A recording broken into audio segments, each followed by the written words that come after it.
Hare Krishna devotees, welcome to the day 2 of Gita Jayanti celebration. Today we are reciting the entire Bhagavad Gita. In the first session, we completed from chapter 1 to chapter 11. Now we are going to start with chapter 12.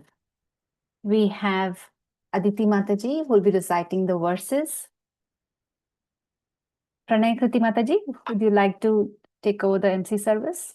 Sure, Mataji. Thank you, Mataji. Sorry about it. Yeah. Hare Krishna devotees. So next we have Aditi Mataji. She will be reciting chapter 12, verses 1 to.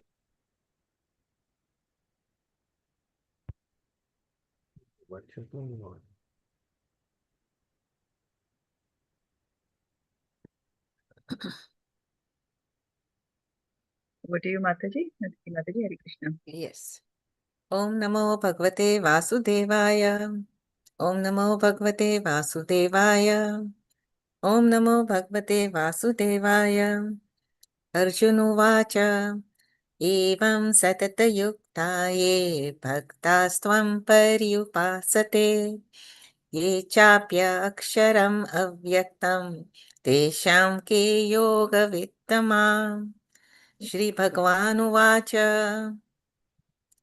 मय्यावेशमनो ये मां नित्ययुक्ता उपासते श्रद्धया परयोपेतास् ते मे युक्ततमा मता ये त्वाक्षरम् अनिर्देश्यम् अव्यक्तं पर्युपासते सर्वत्र गमचिन्तं च कुटस्थम् अचलं ध्रुवम् सन्नियमेन्द्रियग्रामं सर्वत्र समबुद्धय ते प्राप्नुवन्ति मामेव सर्वभूतहिते रता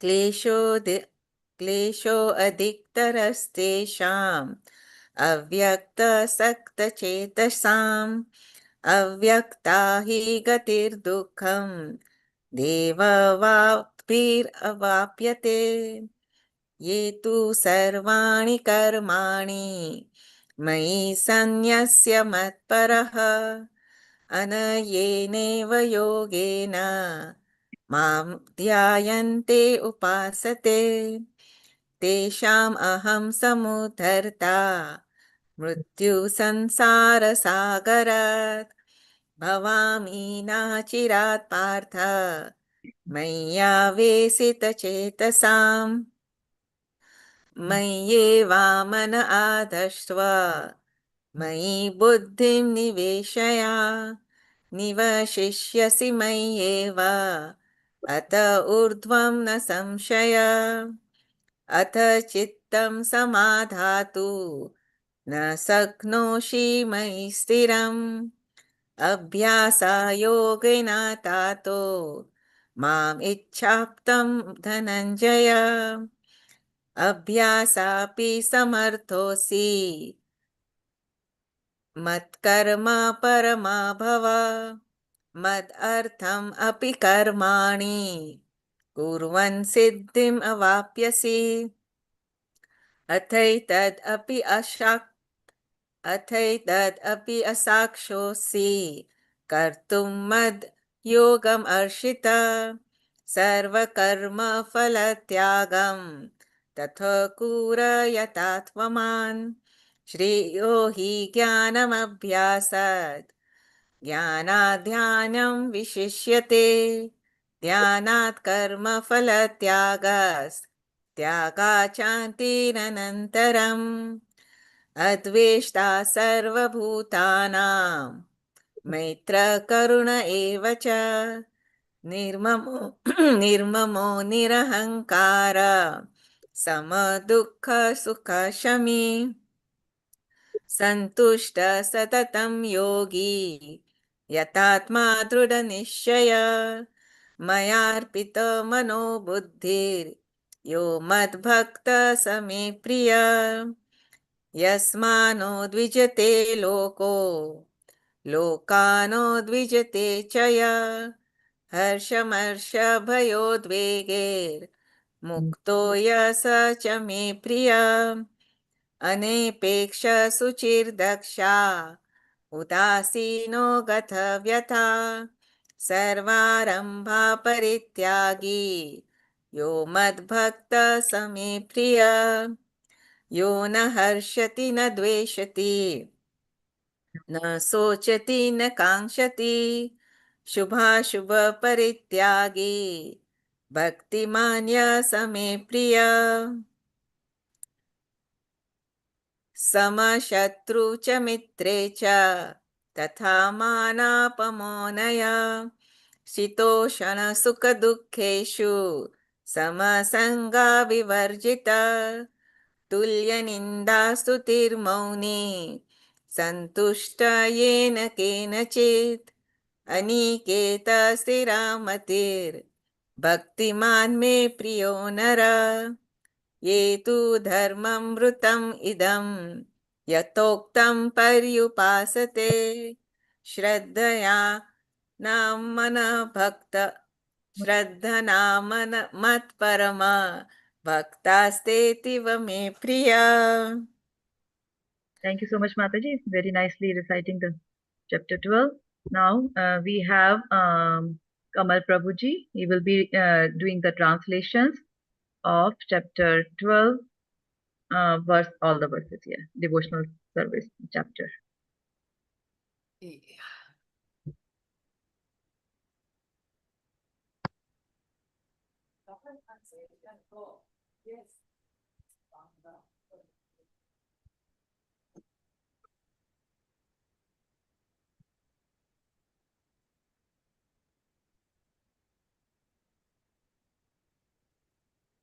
Sri Krishna Prabhuji, over to you.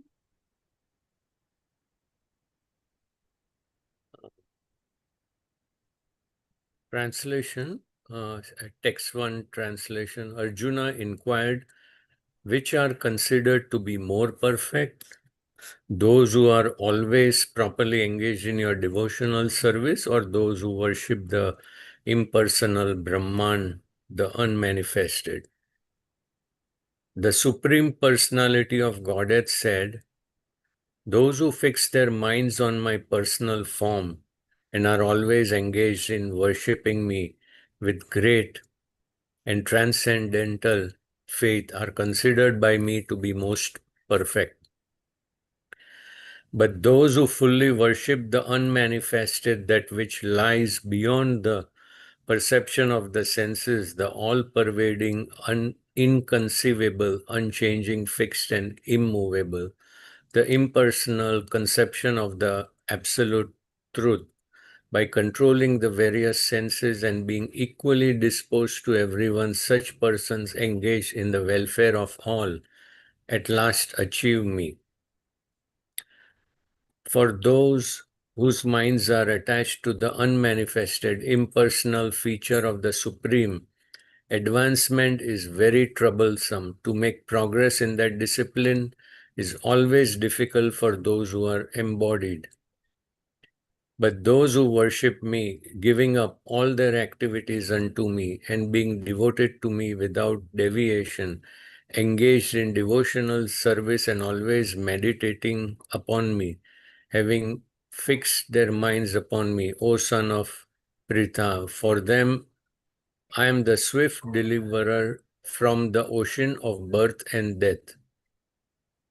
Just fix your mind upon me, the Supreme Personality of Godhead, and engage all your intelligence in me.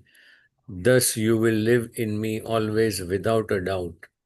My dear Arjuna, O winner of wealth, if you cannot fix your mind upon me without deviation, then follow the regulative principles of Bhakti Yoga. In this way, develop a desire to attain me. If you cannot practice the regulations of Bhakti Yoga, then just try to work for me, because by working for me, you will come to the perfect stage. If, however, you are unable to work in this consciousness of me, then try to act, giving up all results of your work, and try to be self-situated. If you cannot take to this practice, then engage yourself in the cultivation of knowledge better than Knowledge, however, is meditation, and better than meditation is renunciation of the fruits of action, for by such renunciation one can attain peace of mind. One who is not envious but is a kind friend to all living entities, who does not think himself a proprietor and is free from false ego, who is equal in both happiness and distress, who is tolerant, always satisfied, self-controlled, and engaged in devotional service with determination.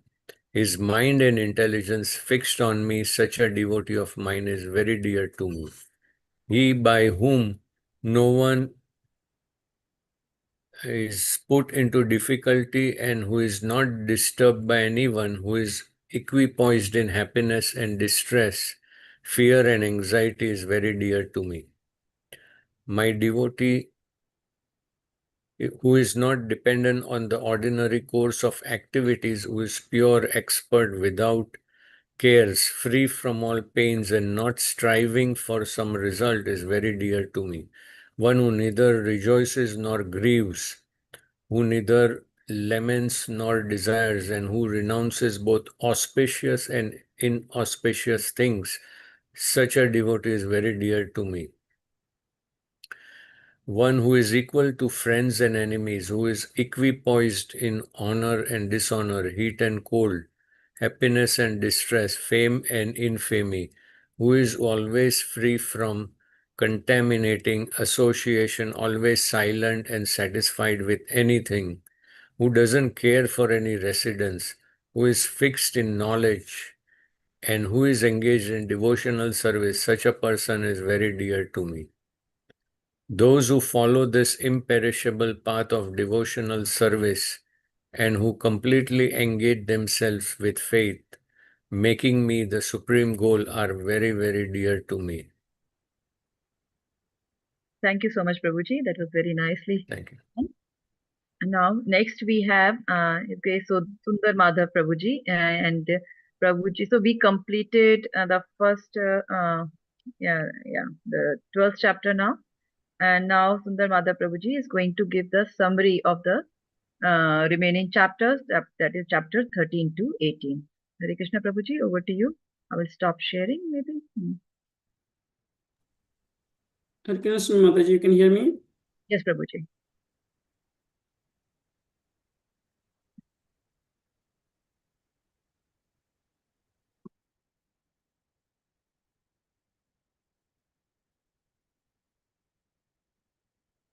You can sit, Mataji.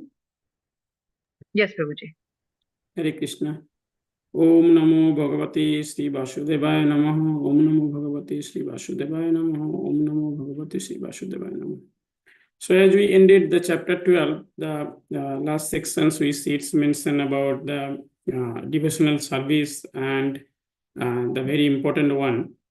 Ended with Krishna mentioned that person who follows the path of devotional service and engage themselves within the faith and making Krishna as the center, and he is very dear to Krishna, right? Bhakti is the main essence of Gyan. That's the one we understand. Now it started in chapter 13. So in the chapter 13, Arjuna started inquiring about 3 pairs of questions like what is Prakriti Purusha, Khetra and Khetragya, and Jnana and Jnanam. In all 3 pairs, we see that first one is the material in nature, and the second one is the spiritual in nature in all 3 pairs. And all 3 spiritual entities is the Bhagavan. Krishna explains that Prakriti, the nature, and the Purusha, consciousness together creates the experience. Prakriti offers the instruments of various cause and effect. Due to these choices, Jiva suffers. At the end, he turns to Purusha or the Bhagavan for the happiness. Other side, Khetra is the field, the body, mind, and all those objects we experience. There were 24 elements constituting this Khetra. That's inside the body and outside the body interacted. That's mentioned in the Gita, mainly 13.6 to 13.7, could be including your buddhi, ahankara, Then many others are there. There's 5 different categories. And Kshatriya is the knower of the field, like a self-realized soul, and the Paramatma, Atman we mentioned. The Gyan, other side is the knowledge. And question is that how we'll know get this Gyan. So it's mentioned of the 20 qualities, such as humility and etc. are the qualities need to be known as a Gyan. By performing bhakti, these qualities are manifested in the heart or can be understood. Other side, the Jnanam, the object of the knowledge, mentioned like the Krishna mentioned about Anadi or beginningless, and the Mat Param, which is like a subordinate to Krishna, and object of like is the Brahman. Here is the relation. This Brahman is mentioned mainly the Jivatma, not the Brahman. The real knowledge is like a humility, non-violence, self-control, devotions, and understanding the nature of reality. The ultimate truth is that realizing the self, the soul as different from the body, leads to liberation. As the previous just talked about the bhakti is the main essence of the Gyan, and Krishna explained why Gyan is so difficult. I mean, easy to know, but difficult to practice. Also explained in the chapter 4. Even applicable to Arjuna, who is very knowledgeable, but still Krishna explained that the Gyan, that added bhakti to the Gyan is become very simple. It's become called Gyan Marg Bhakti, and simplified as exclusive bhakti, like Ananya Bhakti, by Anushilanam or by unalloyed steady bhakti is the main conclusion of the Gyan, which is the main purpose of the Bhagavad Gita. And Krishna and the Paramatma are the one and the same. Also mentioned that Paramatma and Jivatma in same body. So Paramatma is the kind that's more on like a material world you can think, and the Paramatma form of the spiritual we call the Bhagwan. And chapter 9, the 13 at the end, it's ended with like, my devotee can understand these by knowing this is my devotee can attain me. Who knows this Gyan, he can only understand and attain me. With that, chapter 14, it's mentioned that I see the picture is okay, right? So chapter 14 is talking about the material on the gunas, right? 3 gunas we are mentioned. It's mainly Sattva, Raja, and Tamas, right? And which we called. So if you see the material world, the universe known as the Prakriti, so function under this material influence. And Kshetra, the material body, the mind, is manifestation on the Prakriti, which operates through like these 3 gunas. The like ignorance, the tamas is the most bad conditions characterized by a person's like his darkness, laziness, delusions. A person influenced by this tamas become the inactive, careless, or like a misguided, right? And it leads to confusion and lack of awareness. Right? The rajas and tamas little better, but these are like a short-term happiness and long-term miseries. They will be kind of lead to. They are like cause like attachment to the actions and its fruits, and leading to greedy and dissatisfactions on that. And the most highest is the sattva guna, or the goodness, is that characterized by the purity and knowledge of God and the humanity. Anything that give like in the real life is that something which is giving like a short time misery, but it's a long time happiness in the mode of goodness. Prakriti, the material energy, is the mother and the womb of field where creation takes place. And during the pralaya, like a destruction, Jivatma kind of goes to Lord Vishnu, and then during the creation, again, Supreme Lord Purusha acts as the seed-giving father, and life take place. But the life doesn't kind of originate from the matter. It's like it's a spiritual soul, which is generally Krishna implant. And he gave an example, nice example. I think everyone should follow it. That the scorpion example, he says, scorpion lays the egg on the rice, and when the baby scorpion come, people can think, oh, it's coming from the rise, where they forgot that original, the mother is the scorpion, who kind of the origin of this seed, and from there it happening. So same way, like souls enters matter by divine arrangement. And same way Lord Krishna talk about the bhakti here, and also takes nature of Bhagwan, like a pure bhakti is the transcendental. It is beyond the goodness, passion, and ignorance. A devotee who fully surrenders to the Krishna and serves with the love, such as rises above these material qualities. Right? Bhakti itself is sufficient. However, it is necessary to develop the mode of goodness. Right here, we talk about this mode of goodness, passion, and ignorance. But though you have a bhakti, still we feel, or it's important to have a mode of goodness that will like a qualities like a habit, humility, cleanliness, right? Brings the clarity, right? That will help you to understand the God better or remain focused. So not only bhakti, mode of goodness is more important, and that's the one focus has been given in the chapter 40.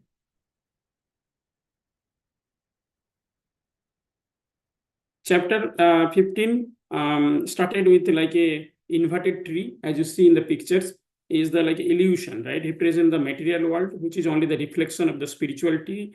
When the water is still, reflection could be better, but in the water is distance, the images become distorted. Similarly, living in this material world, our perception is often unclear.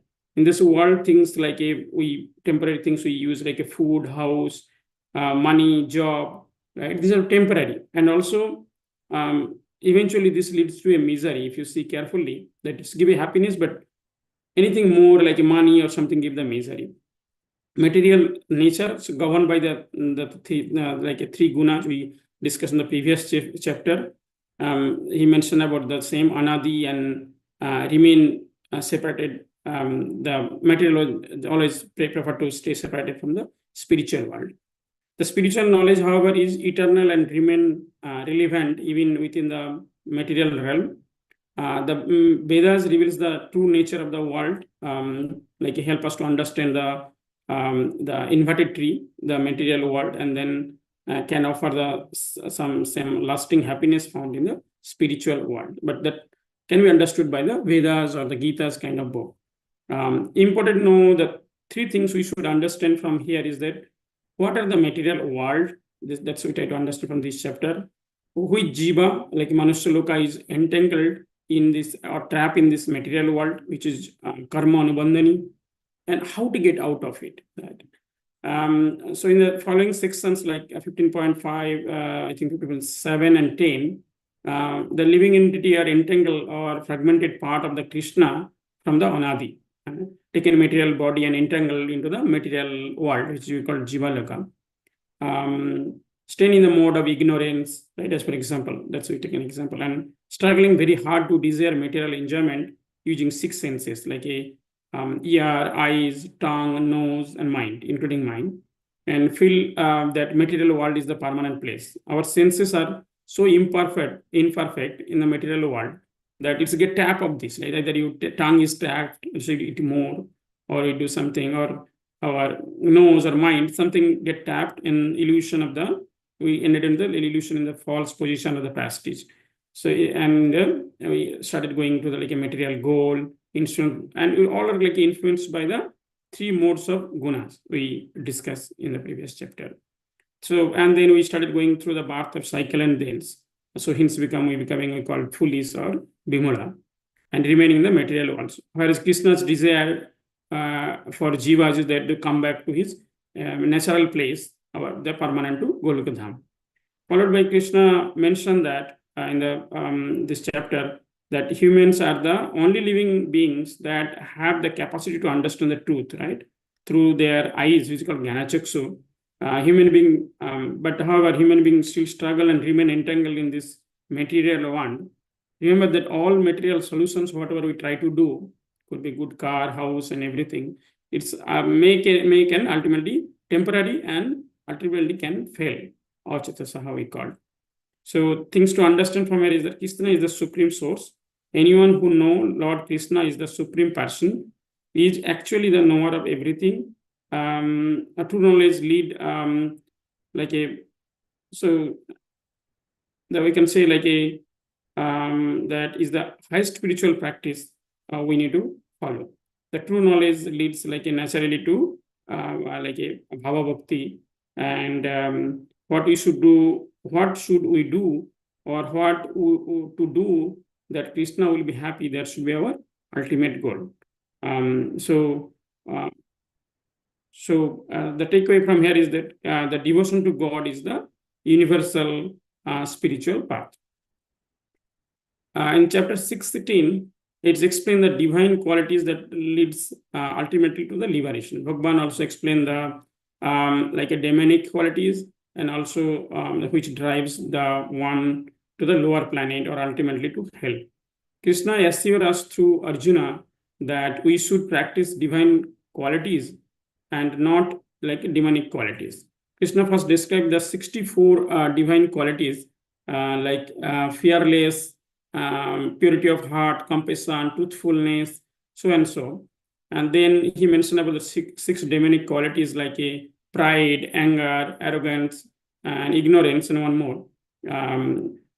Krishna repeatedly explained that these demonic qualities lead to a repeated birth and death, and or it lead to a lower qualities life like a cat or dogs, or a demonic family take a birth. In 1607, the verses establish the demonic nature that those who do not follow the Shastra, untruthful or lack of faith in the scripture and gurus, engaged in sense gratification are the symptoms of their demonic nature. Followed by, I think, 16 or 13 to 15 describe the demonic qualities, who are self-centric, who think that, oh, myself is a doer, I am the God, I am the enjoyer of everything, and then those leads to false ego. Followed by, Bhagwan explained that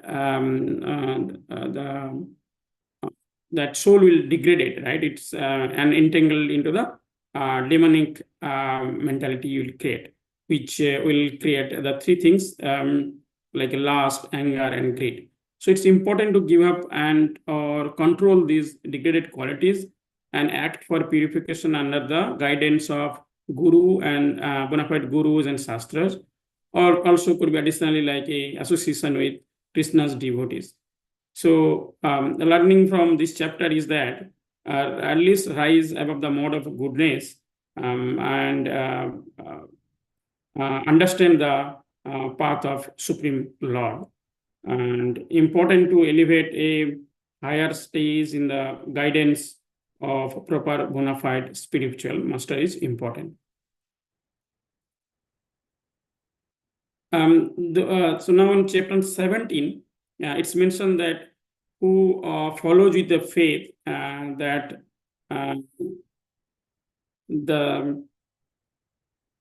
but it's something other than Shastra, then what will happen? Or if he is in a goodness, passion, or ignorance, what will be the situation in his cases, right? So he's in, or how you will find it.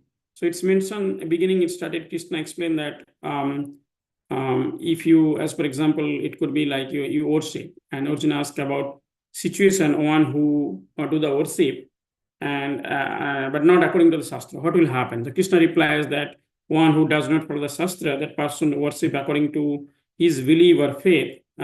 So it will be his mode of his material nature is influencing him.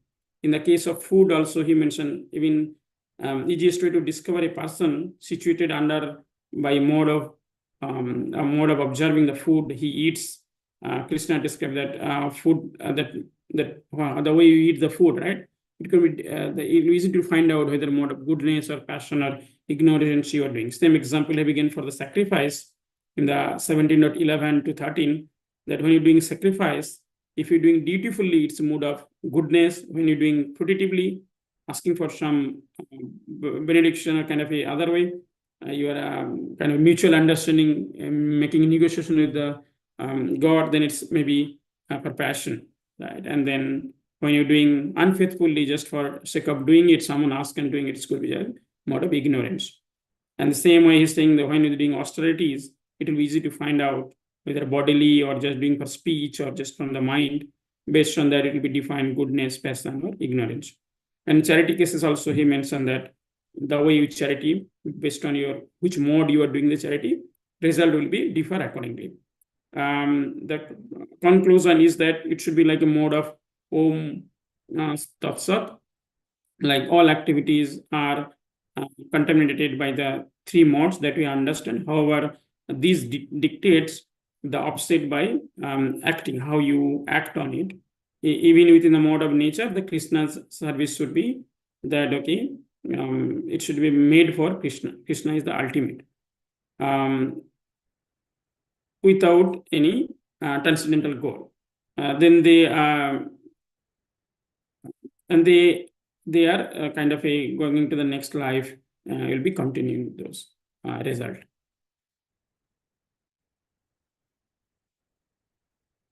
The last chapter, which is big chapter in the Gita, and which is summarize the entire Gita, and some suggestion or conclusion is made.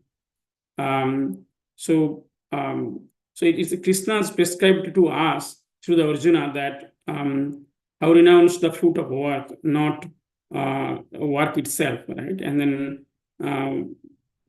then how you to be kind of detached work, bring that no reaction to you. Those are things started with the chapters.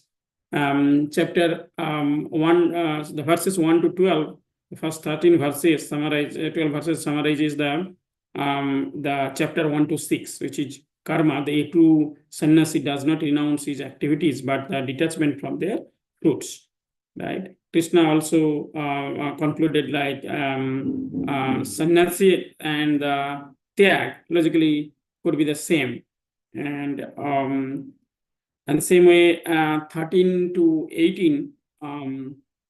The 5 verses mentioned in the summary of the chapters 13 to 17, which is the Jnana. Bhagavan mentioned how to perform activities in Krishna consciousness, that is under the direction of the supreme super soul within the heart, and naturally one will be unaffected by the reaction of the action he performed. And then verse 14 to 19 to 40, 22 verses mention of the modes that control our all activities, like knowledge, action, happiness. I think so many qualities he mentioned that controls all our activities and how to control them.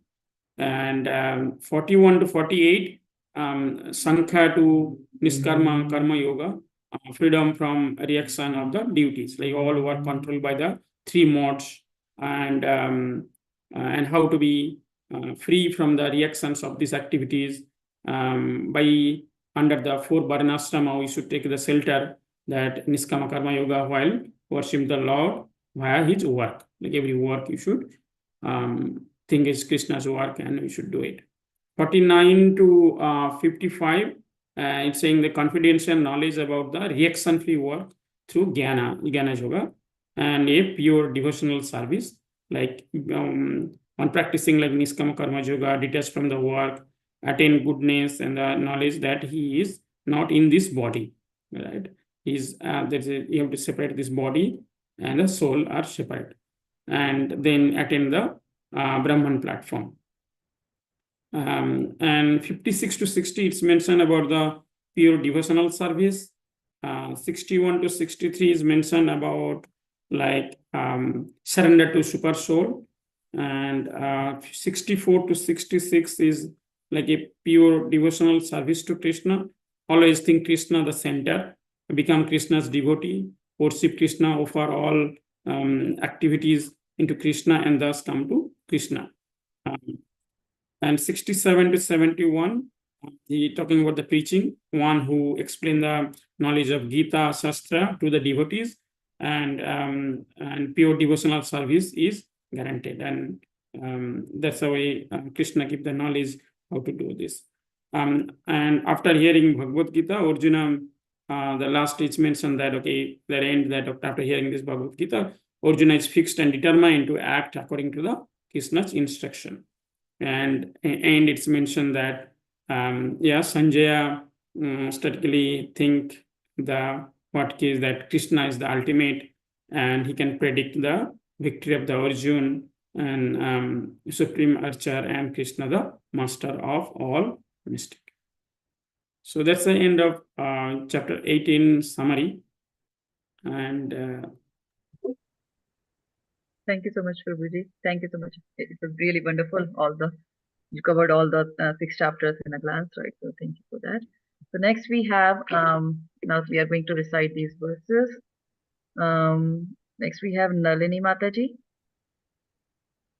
Mataji will be reciting, sharing the screen. Yeah, Mataji will be reciting chapter 13. Mataji, you need to share it. Yeah. You're able to see my screen, right? Yeah, now I can see it. Yeah, chapter 13, nature, the enjoyer, and consciousness. And Mataji will be reading all the verses, 35 verses. Hare Krishna. Arjuna uvacha prakritim purusham chaiva kshetram kshetragnam cha etadveditum ichchami gnanam gneyam cha keshava. Shri Bhagavan uvacha idam sariram kaunteya kshetram ite abhidhiyate etadyo vetti tam prahuhu kshetragna iti tadvidaha.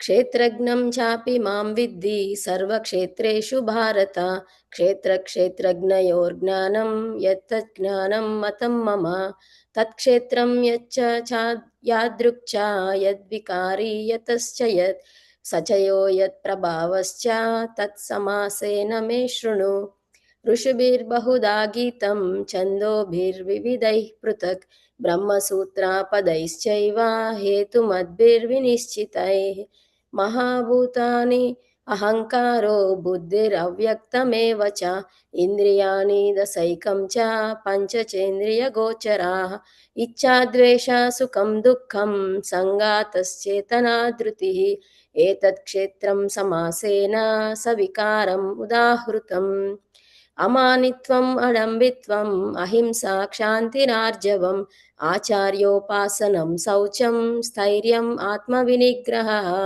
इन्द्रियार्थेषु वैराग्यम् अनहङ्कार एव च जन्म मृत्यु जरा व्याधि दुःखदोषानुदर्शनम् असक्तिरनविश्वङ्गः पुत्रधारा गृहादिषु नित्यं च समचित्तत्वम् इष्टानिष्टोपपत्तिषु मयि चानन्ययोगेन भक्तिरव्यभिचारिणी विविक्तदेशसेवित्वम् अरतिर्जनसंसदि आध्यात्मज्ञाननित्यत्वं तत्त्वज्ञानार्धदर्शनम् एतज्ज्ञानम् इति प्रोक्तम् अज्ञानं यदतोऽन्यथा ज्ञेयं यत्तत् प्रवक्ष्यामि यज्ञात्वामृतमश्नुते अनादिमत्परमं ब्रह्म न सत्तन्नासद् उच्यते सर्वतः पाणिपादं तत् सर्वतोक्षिशिरोमुखं सर्वतः श्रुतिमल्लोके सर्वम् आवृत्य तिष्ठति सर्वेन्द्रियगुणाभासं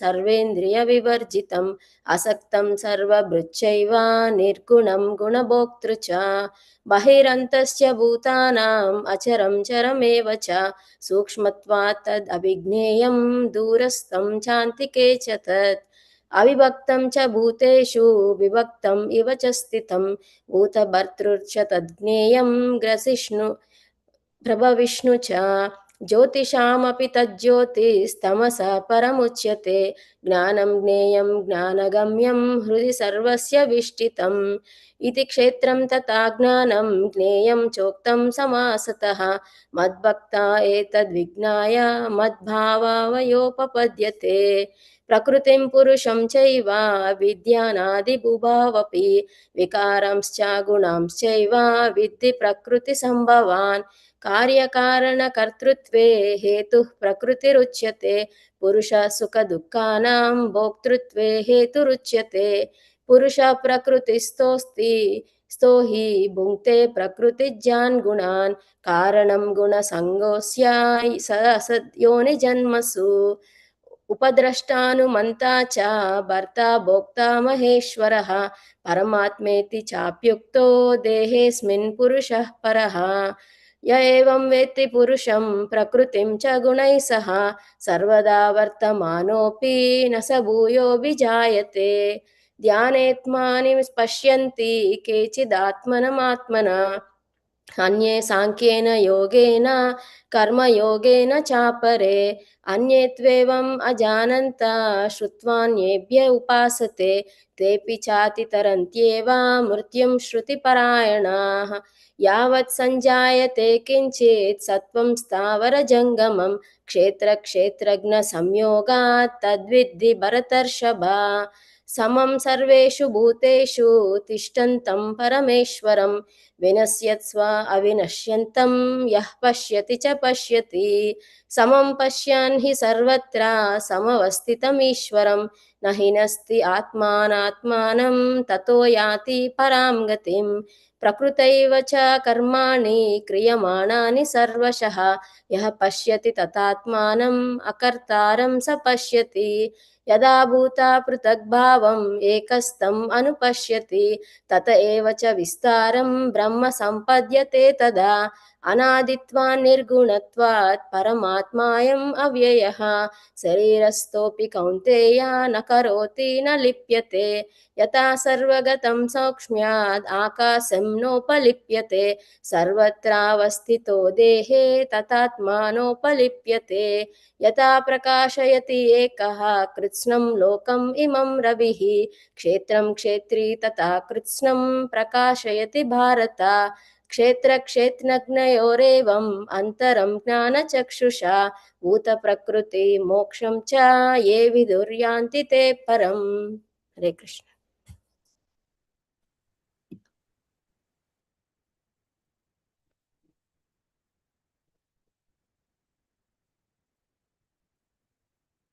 Mataji, you're on mute. Sorry, I'm sorry. Thank you so much, Nalini Mataji, for beautifully reciting all the verses. Next, we have Prashant Prabhu. He will be reading the translations of chapter 13, all the verses. Hare Krishna Mataji. Thank you, Mataji. Hare Krishna devotees. Thank you for this opportunity. Chapter 13, Nature, the Enjoyer and Consciousness. Translation by His Divine Grace, Ishta Bhakti Vedanta Swami Prabhupada, Srila Prabhupada ki Jai. Text 1 to 2. Arjuna said, O my dear Krishna, I wish to know about Prakriti, nature, Purusha, the enjoyer, and the field and the knower of the field, and of knowledge and the object of knowledge. The Supreme Personality of Godhead said, This body, O son of Kunti, is called the field, and one who knows this body is called the knower of the field. Text 3. O scion of Bharata, you should understand that I am also the knower in all bodies, and to understand this body and its knower is called knowledge. That is my opinion. Text 4. Now please hear my brief description of this field of activity and how it is constituted, what its changes are, whence it is produced, who that knower of the field of activities is, and what his influences are. Text 5. The knowledge of the field of activities and of the knower of the activities is described by the various sages in various Vedic writings. It is especially presented in the Vedanta Sutra with all reasoning as to cause and effect. Text 67. The five great elements, false ego, intelligence, the unmanifested, the 10 senses and the mind, the 5 sense objects, desire, hatred, happiness, distress, the aggregate, the life symptoms, and convictions. All these are considered in summary to be the field of activities and its interactions. Text 8 to 12. Humility, pridelessness, non-violence, tolerance, simplicity, approaching a bona fide spiritual master, cleanliness, steadiness, self-control, renunciation of the objects of sense gratification, absence of false ego, the perception of the evil of birth, death, old age, and disease, detachment, freedom from entanglement with children, wife, home, and the rest, even-mindedness amid pleasant and unpleasant events, constant and unalloyed devotion to me, aspiring to live in a solitary place, detachment from the general mass of people, accepting the importance of self-realization, and philosophical search for the absolute truth. All these I declare to be knowledge, and besides this, whatever there may be is ignorance. Text 13. I shall now explain the knowable, knowing which you will taste the eternal. Brahman, the spirit, beginningless and subordinate to me, lies beyond the cause and effect of this material world. Text 14. Everywhere are his hands and legs, his eyes, heads, and faces, and he has ears everywhere. In this way, the Supersoul exists, pervading everything. Text 15. The Supersoul is the original source of all senses, yet he is without senses. He is unattached, although he is the maintainer of all living beings.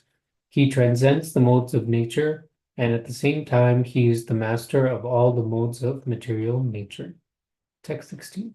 The Supreme Truth exists outside and inside of all living beings, the moving and the non-moving. Because he is subtle, he is beyond the power of the material senses to see or to know. Although far, far away, he is also near to all. 17. Although the Supersoul appears to be divided among all beings, he is never divided. He is situated as one. Although he is the maintainer of every living entity, it is to be understood that he devours and develops all. Text 18. He is the source of light in all luminous objects. He is beyond the darkness of matter and is unmanifested. He is knowledge, he is the object of knowledge, and he is the goal of knowledge. He is situated in everyone's heart. Text 19. Thus, the field of activities, the body, knowledge, and the knowable have been summarily described by me. Only my devotees can understand this thoroughly and thus attain to my nature. Text 20. Material nature and the living entities should be understood to be beginningless. Their transformations and the modes of matter are products of material nature. Text 21. Nature is said to be the cause of all material causes and effects, whereas the living entity is the cause of the various sufferings and enjoyments in this world. Text 22. The living entity in material nature thus follows the ways of life, enjoying the three modes of nature. This is due to his association with that material nature. Thus, he meets with good and evil among various species. Text 23. Yet in this body there is another, a transcendental enjoyer, who is the Lord, the supreme proprietor, who exists as the overseer and permitter, and who is known as the Supersoul. Text 24. One who understands this philosophy concerning material nature, the living entity, and the interaction of the modes of nature is sure to attain liberation. He will not take birth here again, regardless of his present position. Text 25. Some perceive the Supersoul within themselves through meditation, others through the cultivation of knowledge, and still others through the working without fruitive desires. Text 26. Again, there are those who, although not conversant in spiritual knowledge, begin to worship the Supreme Persons upon hearing about him from others. Because of their tendency to hear from authorities, they also transcend the path of birth and death.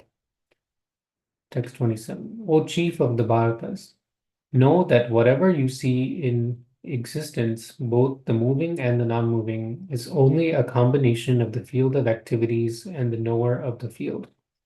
Text 28.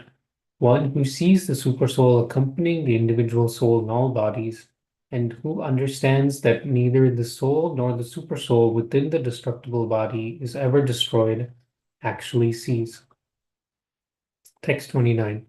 One who sees the Supersoul equally present everywhere, in every living being, does not degrade himself by his mind. Thus he approaches the transcendental destination. Text 30. One who can see that all activities are performed by the body, which is created of material nature, and sees that the self does nothing, actually sees. Text 31. When a sensible man ceases to see different identities due to different material bodies, and sees how beings are expanded everywhere, he attains to the Brahman conception. Text 32. Those with the vision of eternity can see that the imperishable soul is transcendental, eternal, and beyond the modes of nature. Despite contact with the material body, O Arjuna, the soul neither does anything nor is entangled. Text 33. The sky, due to its subtle nature, does not mix with anything, although it is all-pervading. Similarly, the soul situated in Brahman vision does not mix with the body, though situated in that body. Text 34. O son of Bharata, as the sun alone illuminates all this universe, so does the living entity, one within the body, illuminate the entire body by consciousness. Text 35.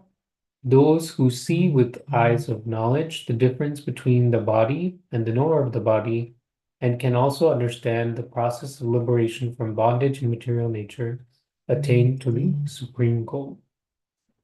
Thank you, Mataji. Hare Krishna. Hare Krishna Prabhuji, thank you so much. It was nicely reading. So next we have His Grace Terupa Garan Prabhuji. He will be reading chapter 14, the three modes of material nature. Prabhuji will be reciting the verses 1 to 27. Over to you, Prabhuji. Hare Krishna Mataji. Hare Krishna devotees. Chapter 14, the three modes of material nature.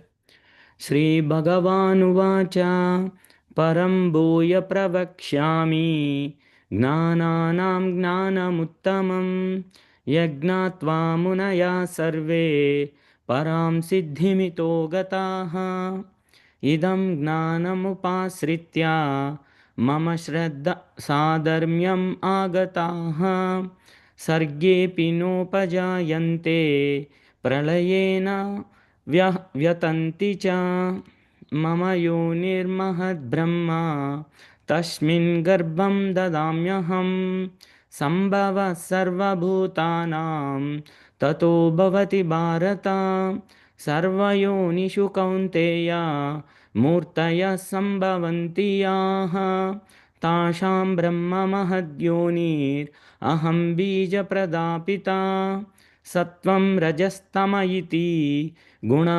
प्रकृतिसम्भवाः निबध्नन्ति महाबाहो देहे देहिनमव्ययम् तत्र सत्वं निर्मलत्वात् प्रकाशकमनामयं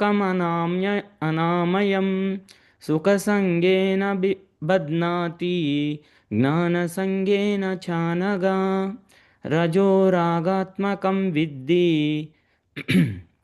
तृष्णासङ्गसमुद्भवं तान्निबध्नाति कौन्तेय कर्मसङ्गेन देहिनां तमस्तत्त्वज्ञानजं विद्धि मोहनं सर्वदेहिनां प्रमादालस्य निद्राभिः तान्निबध्नन्ति भारत सत्वं सुखे संजयति रजस्कर्मणि भारत ज्ञानमावृत्य तु तमः प्रमादे संजयत्युत रजस्तमश्चाभिभूय सत्वं भवति भारत रजसत्वं तमश्चैव तमसत्वं रजस्तथा सर्वद्वारेषु देहेऽस्मिन् प्रकाश उपजायते ज्ञानं यदा तदा विद्याद् विवृद्धं सत्त्वमित्युता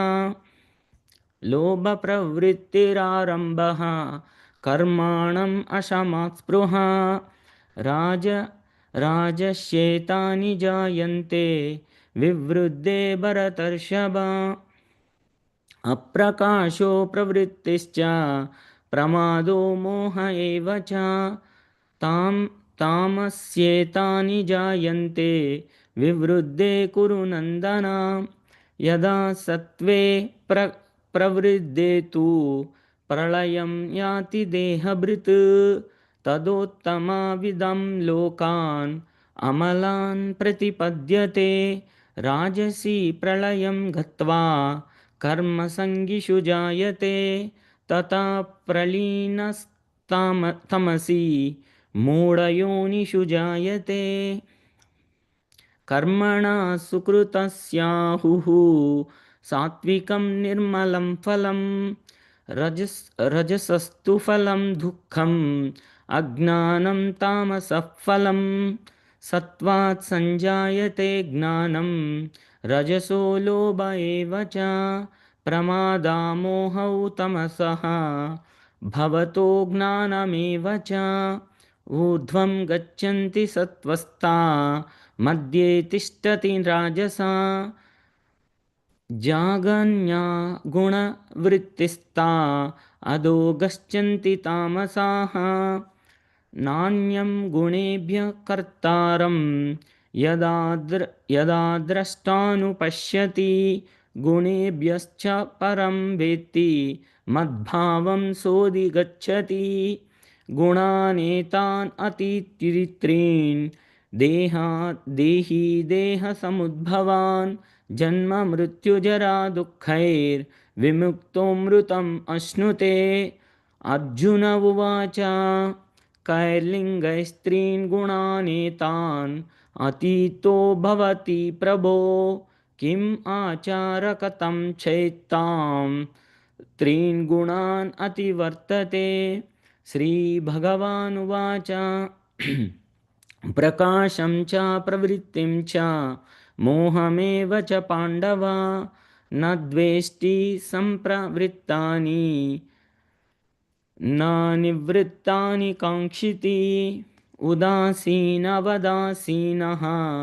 गुणैर्यो न विचाल्यते गुणा वर्तन्त इत्येवं योऽवतिष्ठति नेङ्गते समदुःखसुखस्वस्थः समलोष्टाश्मकाञ्चनः तुल्या प्रिया प्रियो धीरस्तुल्यनिन्दात्मसंस्तुतिः मानापमानयोस्तुल्यमित्रारिपक्षयो सर्वारम्भपरित्यागी गुणातीत स उच्यते मां च यो व्यभिचारेण भक्तियोगेन सेवते सगुणान् समुपैत्यैतान् ब्रह्मभूयाय कल्पते ब्रह्मणो हि प्रतिष्ठाहम् अमृतस्याव्ययस्य च शाश्वतस्य च धर्मस्य सुखस्य कान्तिकस्य च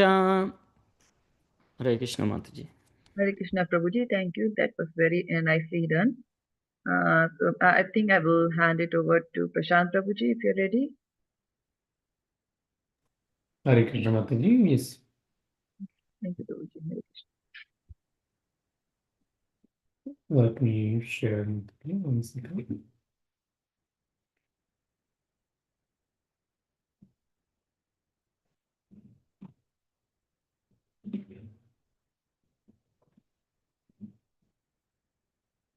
So next we have Sanjana, who will be reading the translation for chapter 14, all the verses. Sanjana, are you there? Yes, Hare Krishna. Hare Krishna, Sanjana, over to you. Chapter 14, the three modes of material nature. The Supreme Personality of Godhead said, "Again I shall declare to you the supreme wisdom, the best of all knowledge, knowing which all the sages have attained the supreme perfection.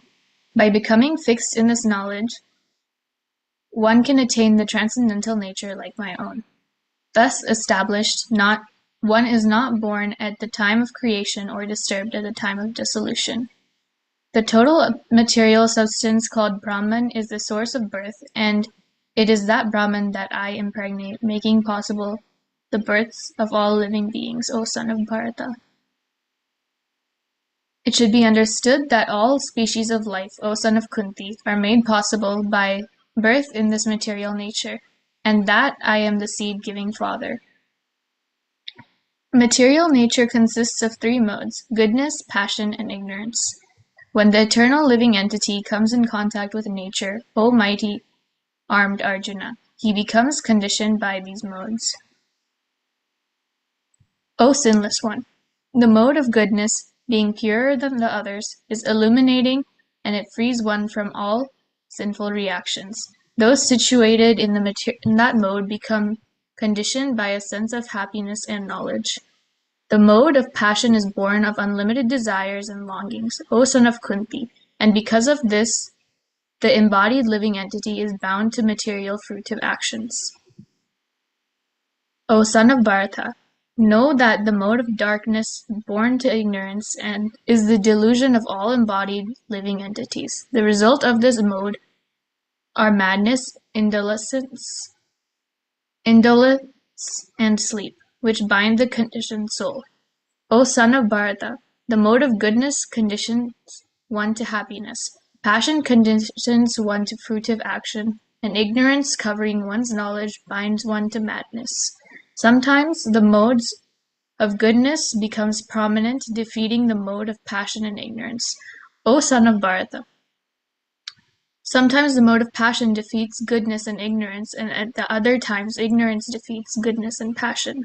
In this way, there is always competition for supremacy.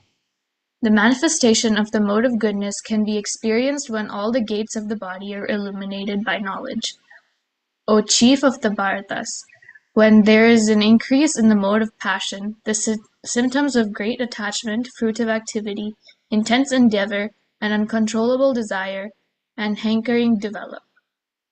When there is an increase in the mode of ignorance, O son of Kuru, darkness, inertia, madness, and illusion are manifested. When one dies in the mode of goodness, he attains the pure higher planets of the great sages. When one dies from the mode of passion, he takes birth among those engaged in fruitive activities. And when one dies in the mode of ignorance, he takes birth in the animal kingdom. The result of pious actions is pure and is said to be in the mode of goodness. But action done in the mode of passion results in misery. The action performed in the mode of ignorance results in foolishness. From the mode of goodness, real knowledge develops. From the mode of passion, greed develops. And from the mode of ignorance, develop foolishness, madness, and illusion. Those situated in the mode of goodness gradually go upward to the higher planets. Those in the mode of passion live on the earthly planets, and those in the abominable mode of ignorance go down to the hellish worlds. When one properly sees that in all activities no other performer is at work than these modes of nature, and he knows the Supreme Lord, who is transcendental to all these modes, he attains my spiritual nature. When the embodied being is able to transcend these three modes associated in the material body, he can become free from birth, death, and old age, and in their distress, and can enjoy nectar even in this life. Arjuna inquired, O my lord, by which symptom is one known who is transcendental to these three modes? What is their behavior, and how does he transcend the modes of nature? The Supreme Personality of Godhead said, O son of Pandu, he who does not hate illumination, attachment, and delusion when they are present, or long for them when they disappear, who is unwavering and undisturbed through all of these reactions of the material qualities, remaining neutral and transcendental, knowing that the modes alone are active, who is situated in the self and regards alike happiness and distress, who looks upon the lump of earth, a stone, and a piece of gold with an equal eye, who is equal toward the desirable and the undesirable, who is steady, situated equally well in praise and blame, honor and dishonor, who treats alike both friend and enemy, and who has renounced all material activities. Such a person is said to have transcend the modes of material nature. One who engages in full devotional service, unfailing in all circumstances, at once transcends the modes of material nature and thus comes to the level of Brahman.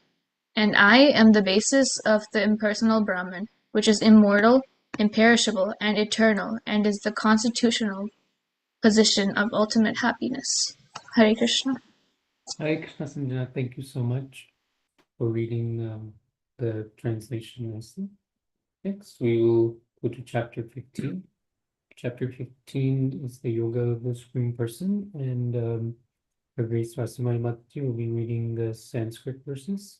Mataji, over to you. Hare Krishna. Hare Krishna, Prabhuji. Hare Krishna.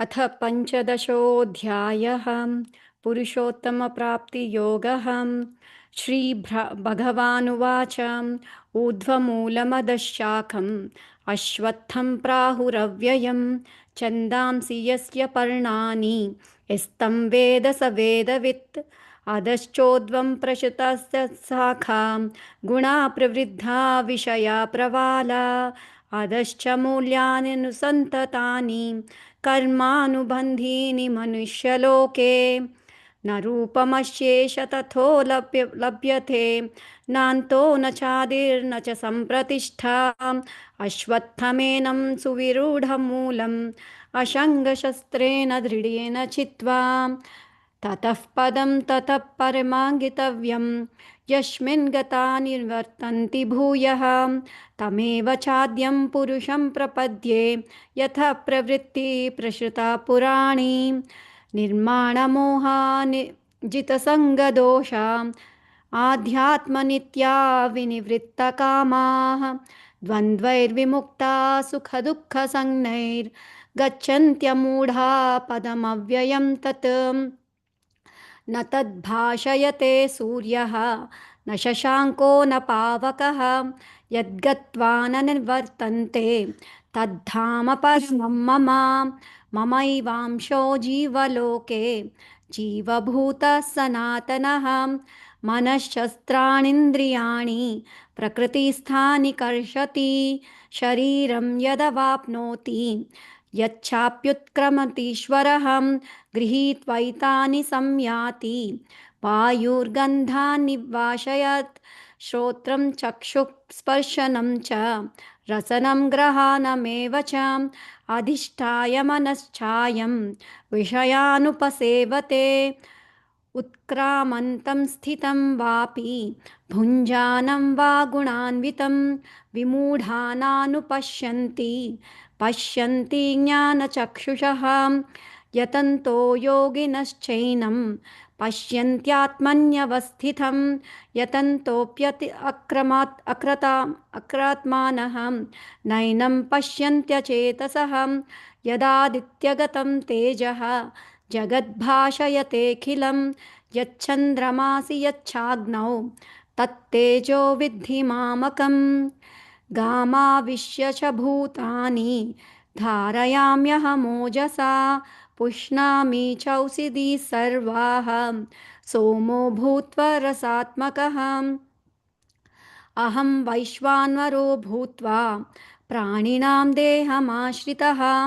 प्राणापानसमायुक्तः पचाम्यन्नं चतुर्विधं सर्वस्य चाहं हृदि सन्निविष्टः मत्ता स्मृतिर्ज्ञानमपोहनं च वेदैश्च सर्वैरहमेव वेद्यो वेदविदेव चाहम् त्वामिमौ पुरुषं लोके क्षरक्षर एव च क्षरः सर्वाणि भूतानि कूटस्थोऽक्षर उच्यते उत्तमः पुरुषत्वन्यः परमात्मेतु दात्रतः यो लोकत्रयमाविश्य बिभत्यव्यय ईश्वरः यस्माक्षरमतीतोऽहम् अक्षरादपि चोत्तमः अतोऽस्मि लोके वेदे च प्रत्युतः पुरुषोत्तमः यो माम् एवमसम्मूढः जानाति पुरुषोत्तमं स सर्वविद्धि भजते मां सर्वभावेन भारत इति गुह्यतमं शास्त्रम् इदमुक्तं मया नघा एतद् बुद्ध्वा बुद्धिमान् स्यात् कृतकृतश्च भारत हरे Krishna Hare Krishna Mataji, very nicely. Thank you for reciting the verses. Next, we will go to Ms. Grace Prabhu for reading the translation for chapter 15, Yoga of the Supreme Person. Prabhuji, over to you. Hare Krishna. Hare Krishna Prabhuji. Hare Krishna devotees. Chapter 15, The Yoga of the Supreme Person. Text 1. The Supreme Personality of Godhead said, It is said that there is an imperishable banyan tree that has its roots upward and its branches down, and whose leaves are the Vedic hymns. One who knows this tree is the knower of the Vedas. Test 2. The, the branches of this tree extend downward and upward, nourished by the three modes of material nature. The twigs are the objects of the senses. This tree also has roots going down, and these are bound to the fruitive actions of human society. Test 3-4. The real form of this tree cannot be perceived in this world. No one can understand where it ends, where it begins, or where its foundation is. But with a determination, one must cut down this strongly rooted tree with the weapon of detachment. Therefore, one must seek that place from which, having gone, one never returns, and there surrender to the Supreme Personality of Godhead, from whom everything began and from whom everything has extended since time immemorial. Test 5. Those who are free from false prestige, illusion, and false association, who understand the eternal, who are done with the material lust, who are freed from the dualities of happiness and distress, and who unbelievable, known how to surrender unto the Supreme Person, attain to that eternal kingdom. Test 6. The supreme abode of mind is not illuminated of by the sun or moon, nor by fire or electricity. Those who reach it never return to this material world. Text 7. The living entities in this conditioned world are my eternal fragmental parts. Due to a conditioned life, they are struggling very hard with the six senses, which include the mind. Text 8. The living entity in the material world carries his different conceptions of life from one body to another, as the air carries aromas. Thus, he takes one kind of body and again quits it to take another. Test 9. The living entity, thus taking another gross body, obtains a certain type of ear, eye, tongue, nose, and sense of touch, which are grouped about the mind. He thus enjoys a particular set of sense objects. Tested. The foolish cannot understand how a living entity can quit his body, nor can they understand what sort of body he enjoys under the spell of the modes of nature. But one whose eyes are trained in knowledge can see all these. Test 11. The enduring transcendentalists who are situated in a self-realization can see all this clearly, but those whose minds are not developed and who are not situated in self-realization cannot see what is taking place, though they may try. Text 12. The splendor of the sun, which dissip- dissipates the darkness of the whole world, comes from me, and the splendor of the moon and the splendor of the fire are also from me. Text 13. I enter into each planet, and by my energy they stay in orbit. I become the moon and thereby supply the juice of life to all vegetables. Text 14. I am the I am the fire of digestion in the bodies of all living entities, and I join with the air of life, outgoing and incoming, to digest the four kinds of foodstuffs. Test 15. I seated in everyone's heart. From me come remembrance, knowledge, and forgetfulness. By all the Vedas, I am to be known. Indeed, I am the compiler of Vedanta, and I am the knower of the Vedas. Test 16. There are two classes of beings, the fallible and the infallible. In the material world, every living entity is fallible, and in the spiritual world, every living entity is called infallible. Text 17. Besides this true, there is the greatest living personality, the Supreme Soul, the imperishable Lord Himself, who has entered the three worlds and is maintaining them.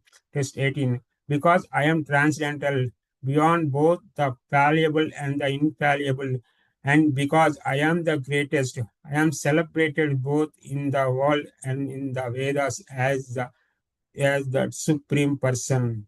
Text 19. Whoever knows me as the supreme personality of Godhead without doubting is the knower of everything. He therefore engages himself in full devotional service to me, O son of Bharata. Text 20.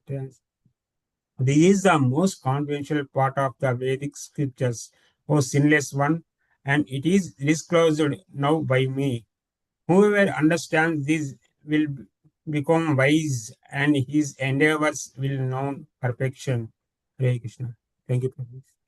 Thank you so much, Prabhu, for nicely reading the translation. And next, we completed chapter 15. So we'll go to chapter 16. So chapter 16 is the divine and demoniac natures. The Sanskrit verses will be recited by Abhay Prabhu. Abhay Prabhu, over to you. Hare Krishna. Hare Krishna Prabhu, Hare Krishna devotees. Chapter 16, the divine and demoniac natures.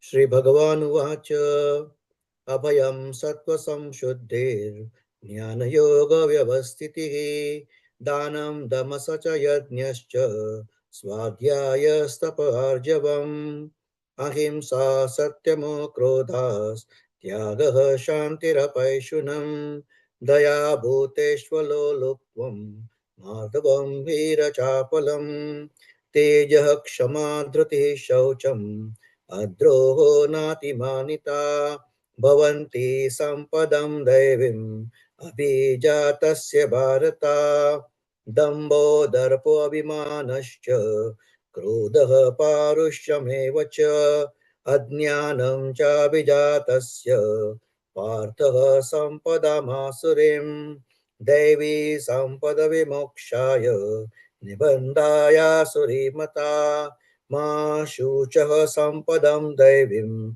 अभिजातोऽसि पाण्डवा द्वौ भूतसर्गो लोकेऽस्मिन् देवासुर एव च दैवो विस्तरश प्रोक्त आसुरं पार्थ मे शृणु प्रवृत्तिं च निवृत्तिं च जनानां विदुरासुराः न शोचं नापि चाचारो न सत्यं तेषु विद्यते असत्यं अप्रतिष्ठं ते जगद आहुरणेश्वरम् अपरस्परसम्भूतं किं मन्याथामहैतुकम् एतां दृष्टिम् अवष्टभ्य नष्टमानो अल्पबुद्धयः प्रभवन्त्य उग्रकर्माणः क्षयाय जगतो हितः कामम् आश्रित्य दुष्पूरम् दम्भमानमदान्वितः मोहात् गृहीत्वा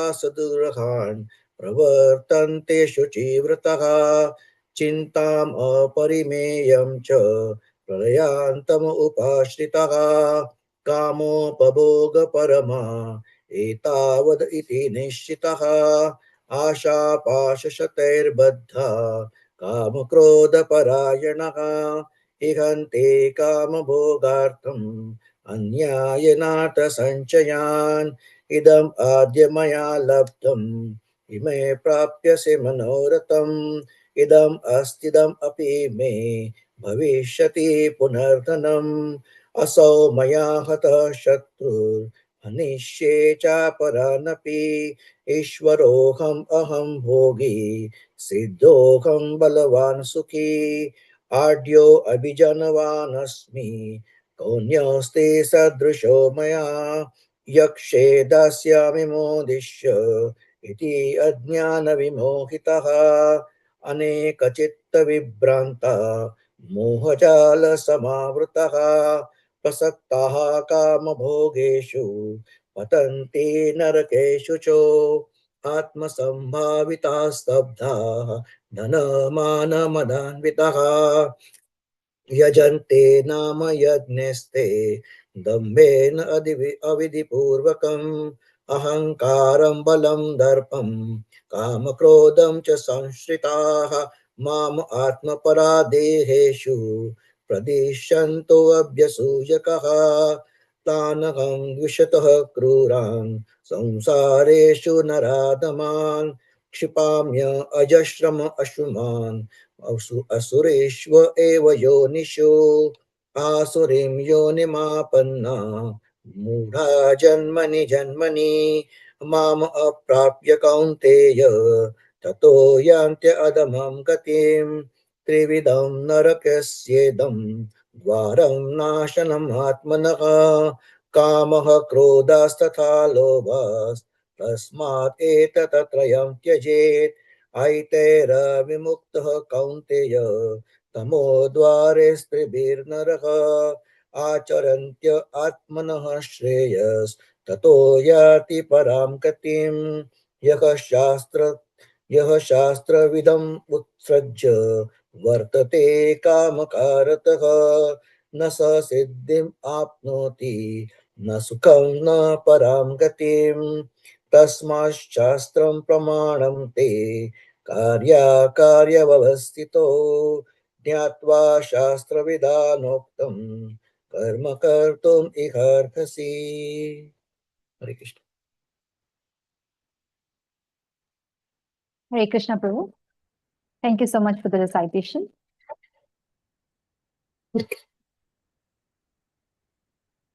Krishna Prabhu had to leave.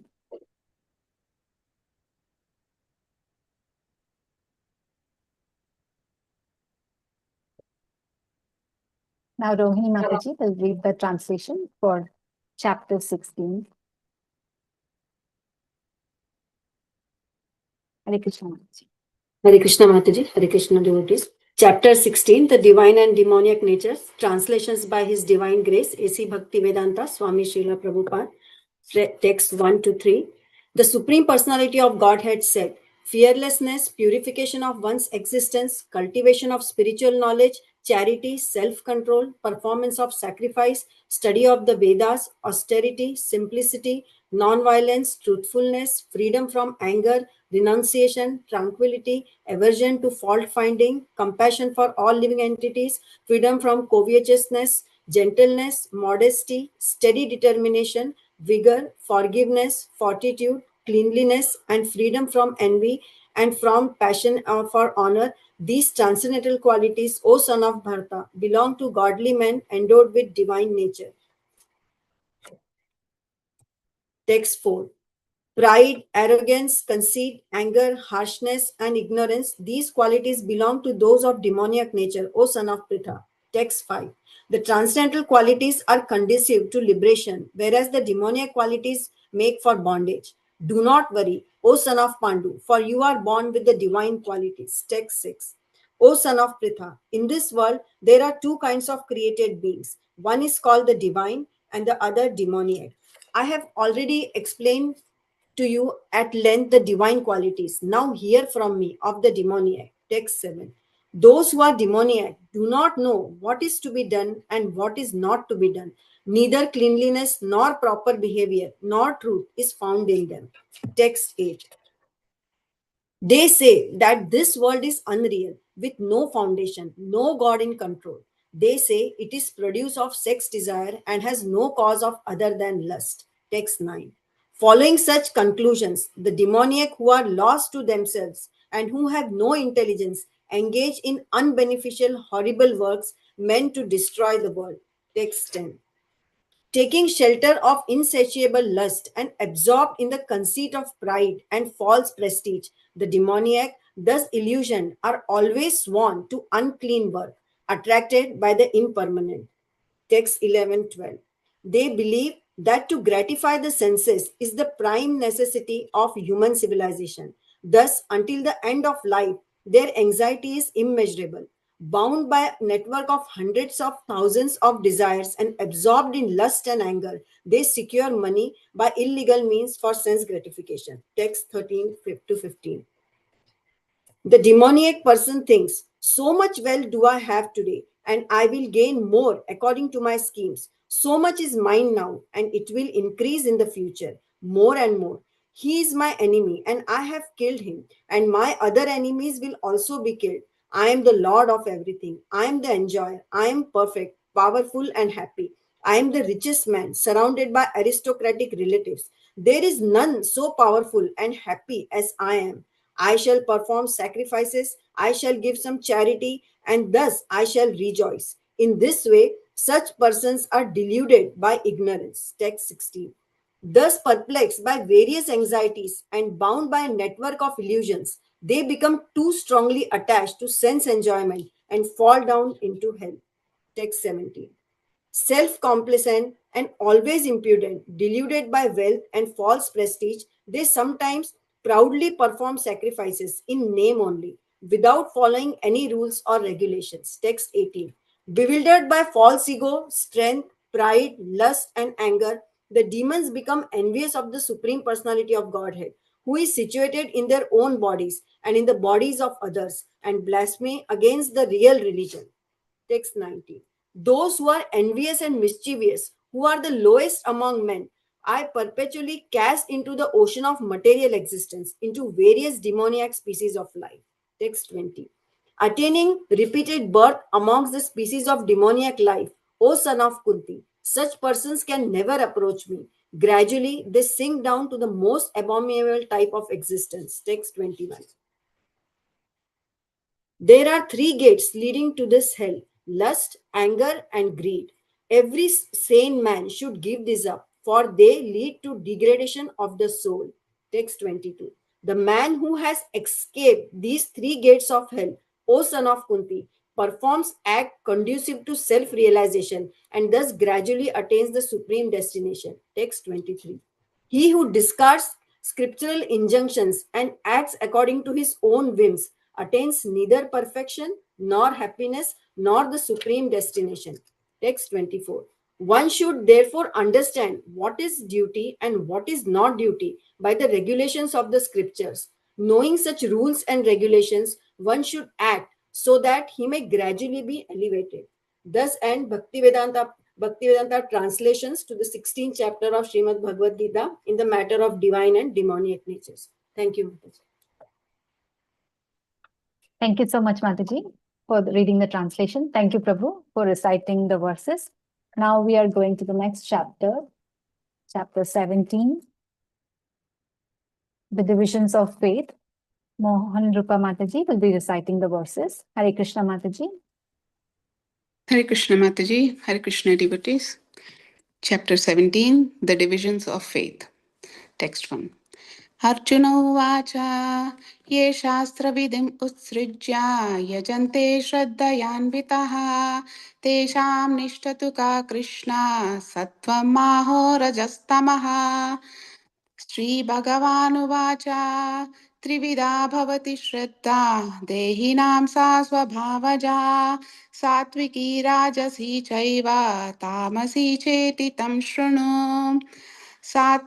सत्त्वानुरूप सर्वस्य श्रद्धा भवति भारत श्रद्धामयोऽयं पुरुषो यो यच्छद्र स एव सः यजन्ति सात्विका देवान् यक्षरक्षांसि राजसः प्रेतान् भूतगणांश्चान्ये यजन्ते तामसा जनः आशास्त्रविहितं घोरं तप्यन्ते ये तपोजनः दम्बाहङ्कारसंयुक्ता कामरागाबलान्वितः कर्षायन्त शरीरस्थं भूताग्रामम् अचेतसः मां चैवन्तं शरीरस्थं तान् विद्धि आसुरीनिश्चयान् आहारस्त्व अपि सर्वस्य त्रिविधो भवति प्रियः यज्ञास्तपस्तथा दानं तेषां भेदम् इमं शृणु आयुः सत्त्वबलारोग्या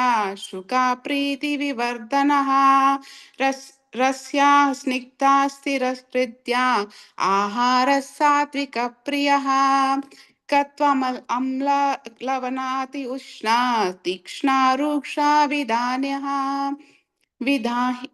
विदाहिनः आहारराजसश्रेष्ठा दुःखशोकमयप्रदा यतायामं गतरसं पूतिपर्युषितं च यत् उच्छिष्टम् अपि चामेद्यं भोजनं तामसप्रियम् अफलाकाङ्क्षिभिर्यज्ञो विधिदृष्टो युज्यते यस्ताव्यम् एवेति मनः समाधाय स सात्विकः सात्विकः अभिसन्धाय तु फलं दम्भार्थम् अपि चैव यत् इज्यते भरतश्रेष्ठा तं यज्ञं विद्धि राजसं विधिहीनम् असृष्ठानं मन्त्रहीनम् अदक्षिणं श्रद्धाविरहितं यज्ञां तामसं परिचक्षते देवद्विजगुरुप्रज्ञा पूजनं शौचमार्जवम् ब्रह्मचर्यम् अहिंसा च शारीरं तप उच्यते अनुद्वेगकरं वाक्यं सत्यं प्रियहितं च यत् स्वादयाभ्यसनं चैव वाङ्मयं तप उच्यते मनः प्रसाद सौम्यत्वं मौनम् आत्मविनिग्रह भावसंशुद्धिरिति एतत् तपोमानसम् उच्यते श्रद्धया परया तप्तं तपस्तत्त्रिविधं नरै अपलाकाङ्क्षिभिर्युक्तैः सात्विकीं परिचक्षते सत्कारमानपूजार्थं तपोधम्बेन चैव यत् क्रियते तद् इह प्रोक्तं राजसं चलमध्रुवं मूढे ग्रहेणात्मनो यत् पीडये क्रियते तपः परस्योत्सादनार्थं वा तत्तामसम् उदाहृतं दातव्यम् इति यद्दानं दीयते प्रकारिणे देशे काले च पात्रे च तद्दानं सात्विकं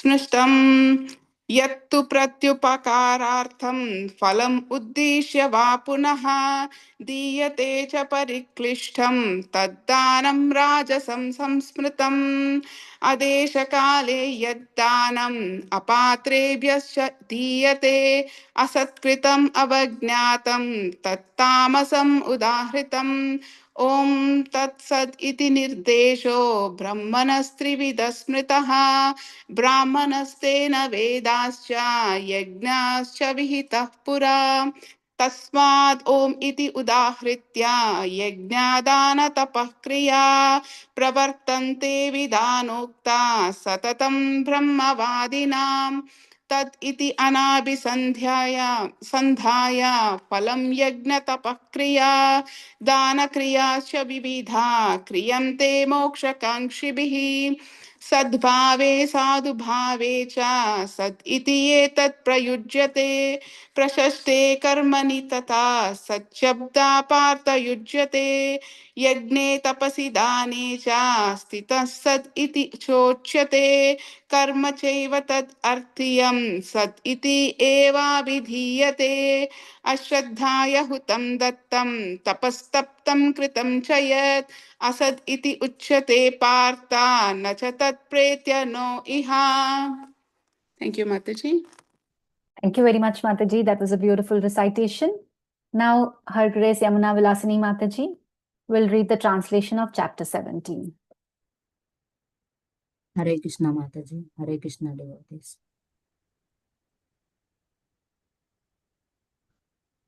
Chapter 17, The Divisions of Faith. Text 1. Arjuna inquired, O Krishna, what is the situation of those who do not follow the principles of scripture but worship according to their own imagination? Are they in goodness, in passion, or in ignorance? Text 2. The Supreme Personality of Godhead said, according to the modes of nature acquired by the embodied soul, one's faith can be three kinds, in goodness, in passion, or in ignorance. Now hear about this. Text 3. O son of Bharata, according to one's existence under the various modes of nature, one evolves a particular kind of faith. The living being is said to be of a particular faith according to the modes he has acquired. Text 4. Mean in the mode of goodness, worship the demigods. Those in the mode of passion, worship the demons. And in those in the mode of ignorance, worship ghosts and spirits. Text 5 and 6. Those who undergo serve austerities and penances not recommended in the scriptures, performing them out of pride and egoism, who are impelled by lust and attachment, who are foolish and who torture the material elements of the body as well as the supersoul dwelling within are to be known as demons. Text 7. Even the food each person prefers is of three kinds according to the three modes of material nature. Then the same is true of sacrifice, austerities, and charity. Now here are the distinctions between them. Text 8. Foods dear to those in the mode of goodness increase the duration of life, purify one's existence, and give strength, health, happiness, and satisfaction. Such foods are juicy, fatty, wholesome, and pleasing to the heart.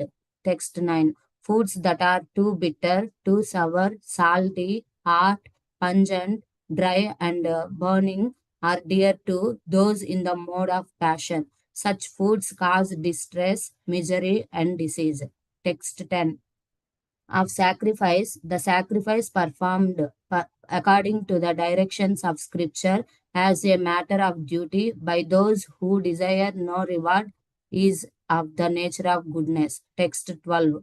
But the sacrifice performed for some material benefit or for the sake of pride, O chief of Bharatas, you should know to be in the mode of passion. Text 13. Any sacrifice performed without regard for the directions of scripture, without distribution of prasadam, spiritual food, without chanting of Vedic hymns, and remunerations to the priests, and without faith is considered to be in the mode of ignorance. Text 14. Austerity of the body consists in worship of Supreme Lord. The Brahmanas, the spiritual master, and superiors like the father and mother, and in cleanliness, simplicity, celibacy, and non-violence. Text 15. Austerity of speech consists in speaking words that are truthful, pleasing, beneficial, and not hesitating to others, and also in regularly reciting Vedic literature. Text 16. And satisfaction, simplicity, gravity, self control, and purification of one's existence are the austerities of the mind. Text 17. These threefold austerity, performed with transcendental faith by men not expecting material benefits but engaged only for the sake of supreme, is called austerity in goodness. Text 18. Penance performed out of pride and for the sake of gaining respect, honor, and worship is said to be in the mode of passion. It is neither stable nor permanent. Text 19.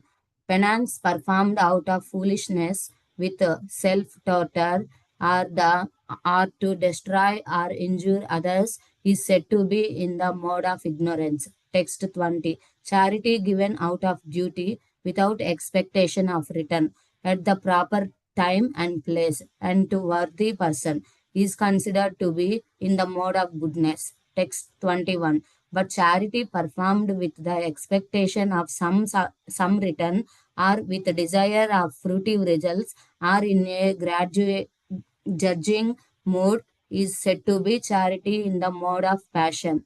Text 22. And charity performed at an impure place, at an improper time, to unworthy persons, or without proper attention and respect is said to be in the mode of ignorance. Text 23. From the beginning of creation, the three worlds Om Tat Sat were used to indicate the supreme absolute truth. These are symbolic representation were used by Brahmanas while chanting the hymns of the Vedas and during sacrifices for the satisfaction of Supreme. Text 24. Therefore, the transcendentalist undertaking performances of sacrifice, charity, and penance in accordance with the scriptural regulations begin always with Om to attain the supreme. Text 25. Without desiring fruitive results, one should perform various kinds of sacrifice, penance, and charity with the word Tat. The purpose of such transcendental activities is to get free from material entanglement. Text 26th and 27th. The absolute truth is objective of devotional sacrifice, and it is indicated by the word Sat. The performer of such sacrifice is also called Sat, as are all works of sacrifice, penance, and charity, which true to the absolute nature are performed to pleasing the Supreme Person, O son of Pruta. Text 28. Anything done as sacrifice, charity, or penance without faith in the Supreme, O son of Pruta, the impermanent, it is called asat, and it is useless, both in this life and the next life. Thank you, Mataji. Hare Krishna. Thank you so much, Mataji, for the very nice reading of chapter 17 translation. Now we are starting with the final chapter of Bhagavad Gita, chapter 18. We have first Yatish Chaitanya Prabhu. Hare Krishna Prabhu, you're there? Hare Krishna Mataji. Yes. Yes, Prabhu. Please recite from verse 1 to 26. Sure, Mataji.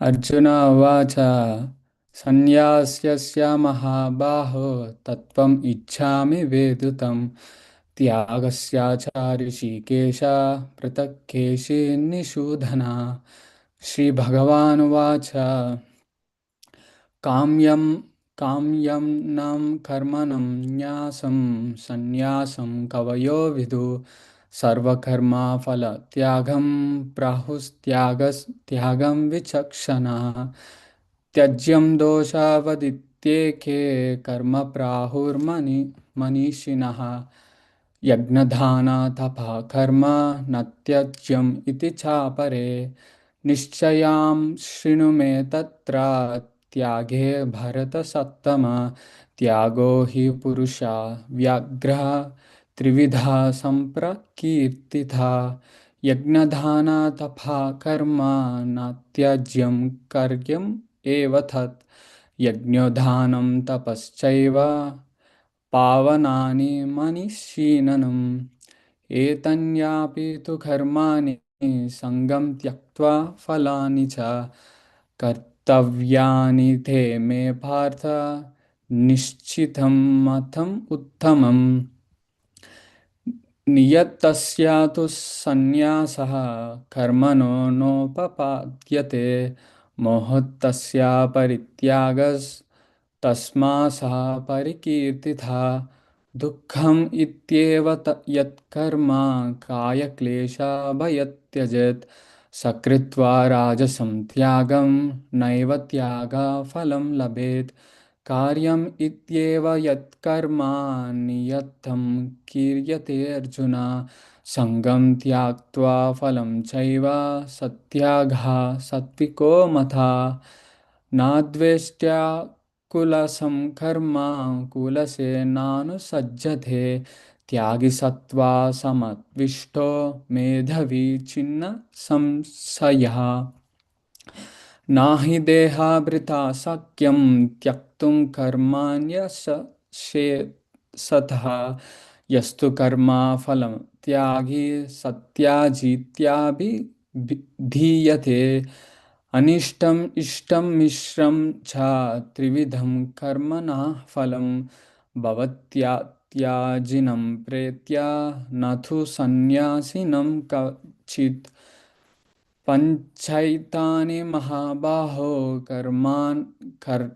कारणानि निधोध मे सांख्ये कीर्तन्ते प्रतोक्तानि सिद्धाये सर्वकर्मणम् अधिष्ठानं तथा कर्ता कारणं च पृथग्विधम् विविधश्च पृथक् चेता दैवं चैवत्र पञ्चनं शरीरावां मनोभिर्यद् प्रारभते नरः न्यायं वा विपरीतं वा पञ्चैते तस्य हेतवः तत्रैव सति कर्तारम् आत्मानं केवलं तु यः पश्यात्यकृतबुद्धित्वं नास पश्याति दुर्मतिः यस्य नाहङ्कृतो भावो बुद्धिर्यस्य न लिप्यते हत्वापि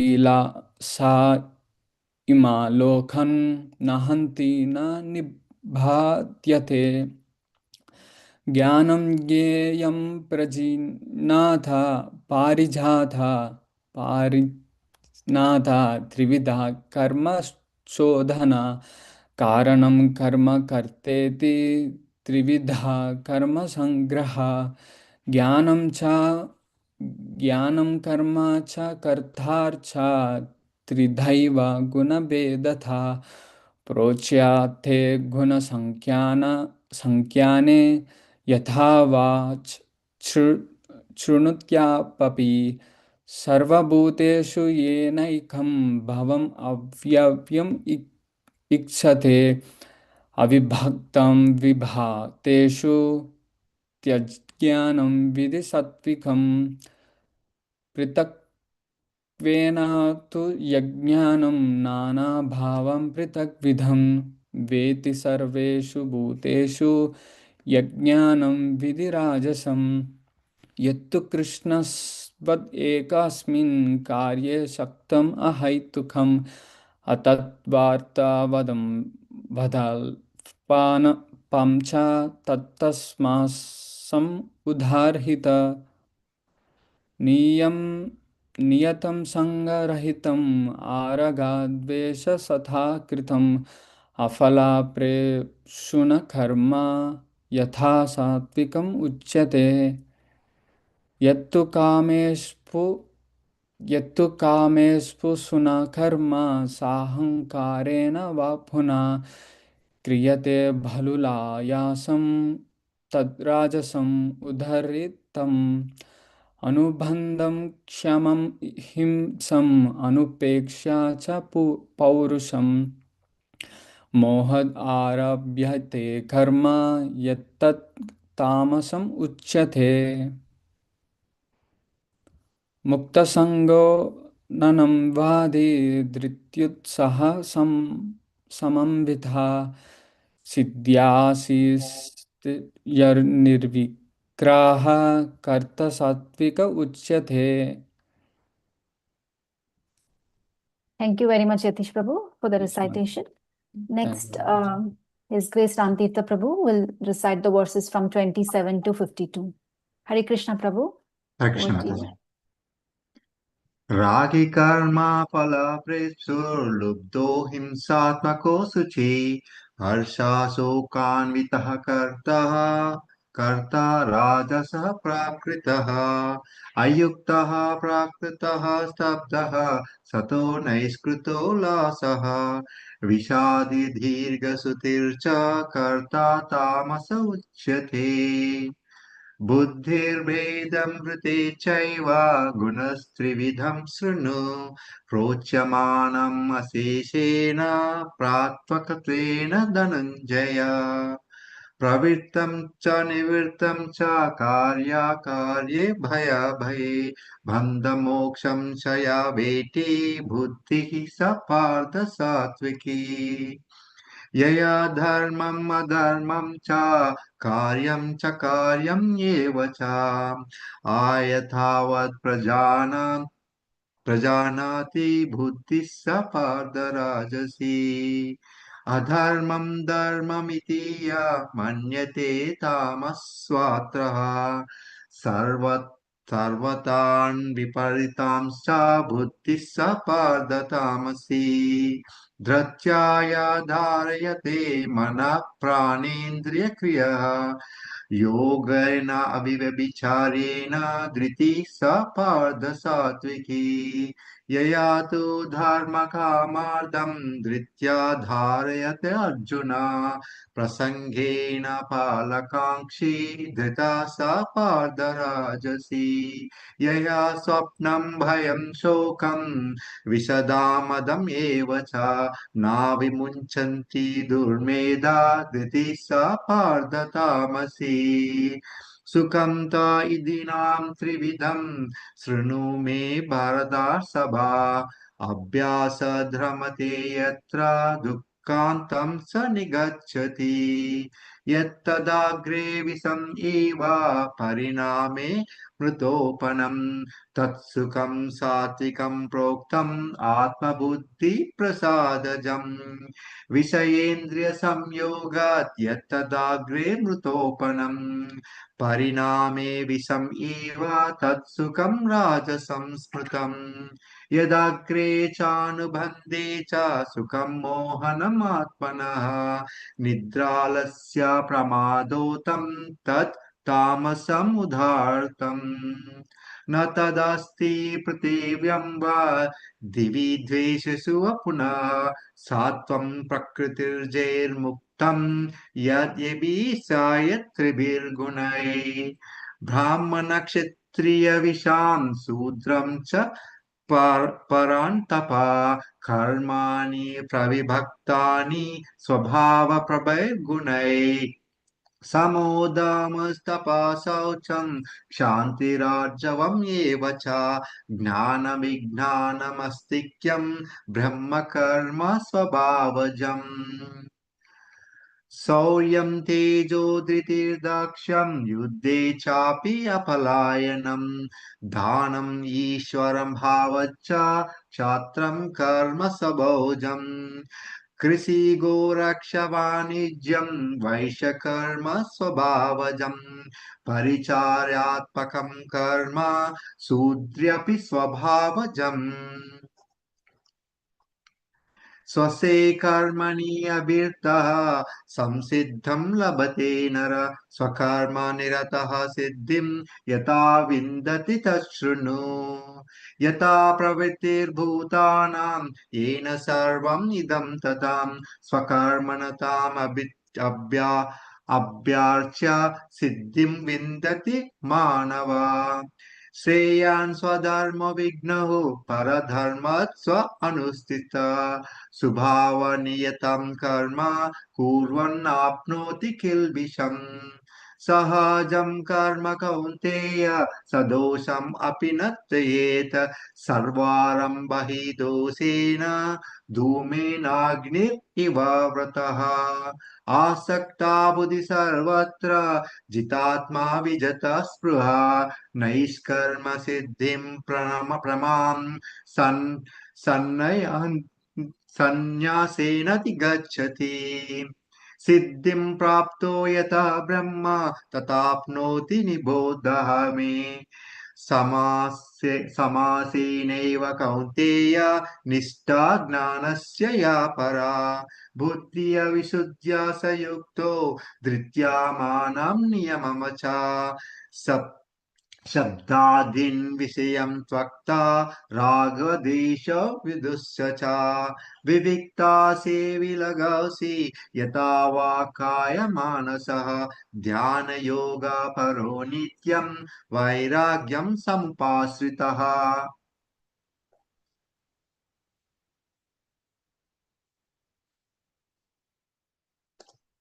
Mataji, 52. Finish, You Prabhu. can finish 50. Yes, Prabhu. You can update your Excel sheet, Mataji, with 53 next time. Yes, because that's together. Yes. Yeah. Thank you so much, Ramtirtha Prabhu, Okay. for reciting the verses. Next, we have Radha Vinod Prabhu reciting the remaining verses. Sure. Yeah.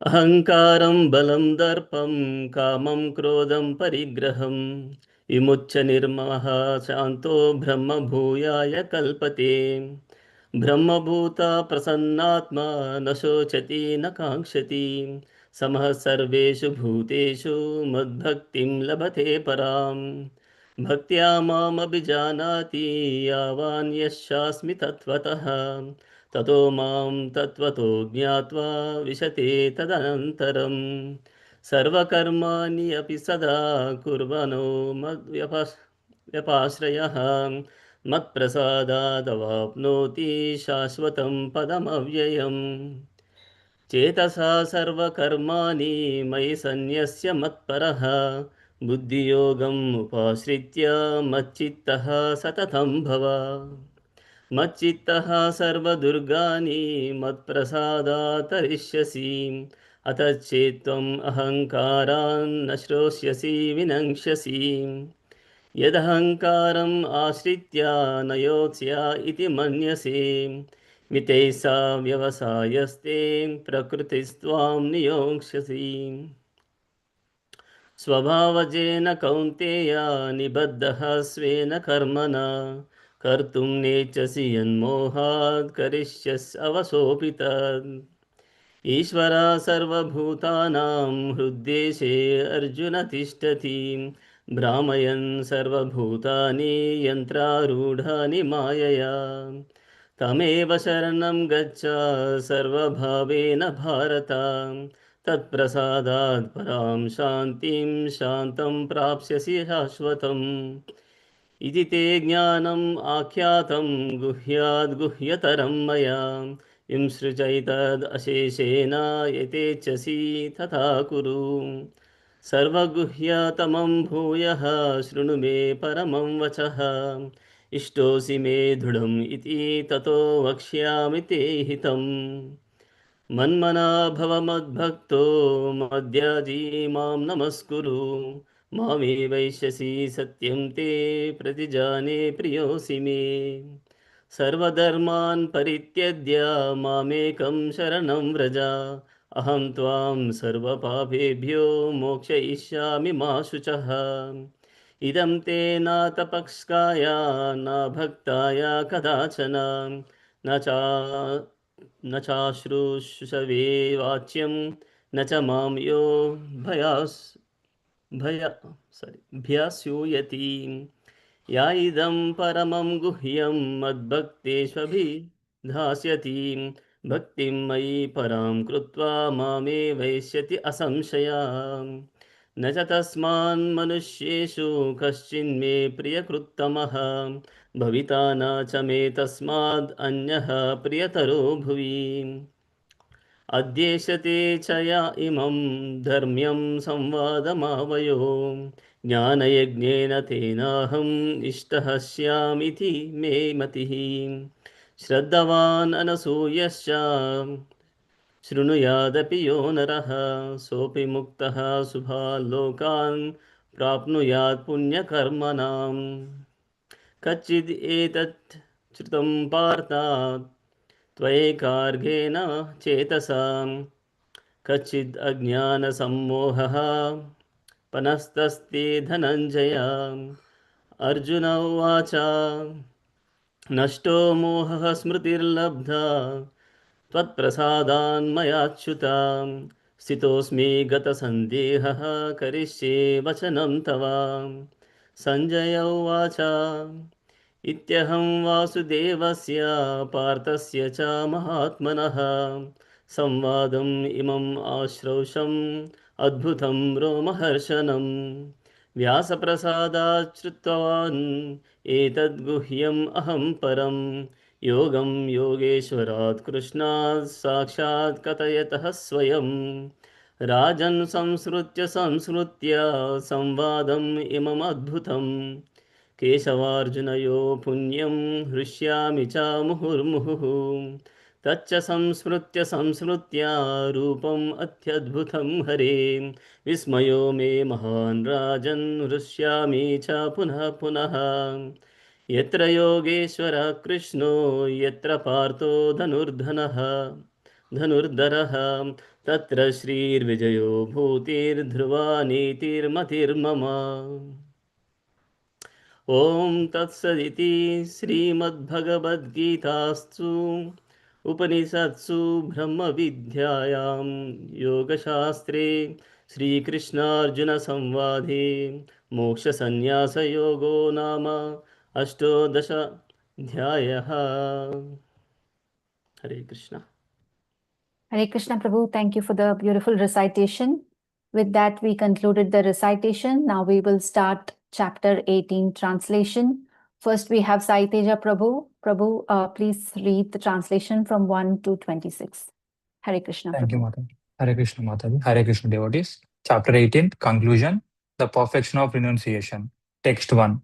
Arjuna said, O mighty armed one, I wish to understand the purpose of renunciation, Tyaga, and of the renounced order of life, Sannyasa, O killer of KC demon, master of the senses. Text 2. The Supreme Personality of Godhead said, the giving up of activities that are based on material desire is what great learned men call the renounced order of life, sannyasa. And giving up the results of all activities is what the wise call renunciation, tyaga. Text 3. Some learned men declare that all kinds of fruitive activities should be given up as faulty, yet other sages maintain that acts of sacrifice, charity, and penance should never be abandoned. Text 4. O best of the Bharatas, now hear my judgment about renunciation. O tiger among men, renunciation is declared in the scriptures to be of three kinds. Text 5. Acts of sacrifice, charity, and penance are not to be given up. They must be performed. Indeed, sacrifice, charity, and penance purify even the great souls. Text 6. All these activities should be performed without attachment or any expectation of result. They should be performed as a matter of duty, O son of Pratha. That is my final opinion. Text 7. Prescribed duties should never be renounced. If one gives up his prescribed duties because of illusion, such renunciation is said to be in the mode of ignorance. Text 8. Anyone who gives up prescribed duties as a troublesome or out of fear of bodily discomfort is said to have renounced in the mode of passion. Such action never leads to the elevation of renunciation. Text 9. O Arjuna, when one performs his prescribed duty only because it ought to be done and renounces all material association and all attachment to the fruit, his renunciation is said to be in the mode of goodness. Text 10.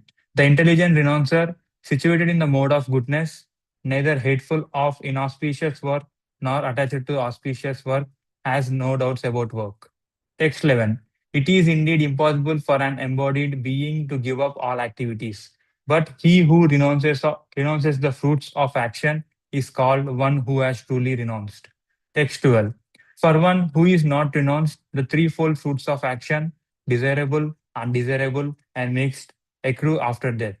But those who are in the renounced order of life have no such result to suffer or enjoy. Text 13. O mighty armed Arjuna, according to Vedanta, there are five causes for the accomplishment of all action. Now learn of these from me. Text 14. The place of action, the body, the performer, the various senses, the many different kinds of endeavor, and ultimately the supersoul. These are the five factors of action. Text 15. Whatever right or wrong action a man performs by body, mind, or speech is caused by these five factors. Text 16. Therefore, one who thinks himself by the only doer, not considering the five factors, is certainly not very intelligent and cannot see things as they are. Text 17. One who is not motivated by false ego, whose intelligence is not entangled, though he kills men in this world, does not kill, nor he is bound by his actions. Text 18. Knowledge, the object of knowledge, and the knower are the three factors that motivate action. The senses, the work, and the doer are three constituents of action. Text 19.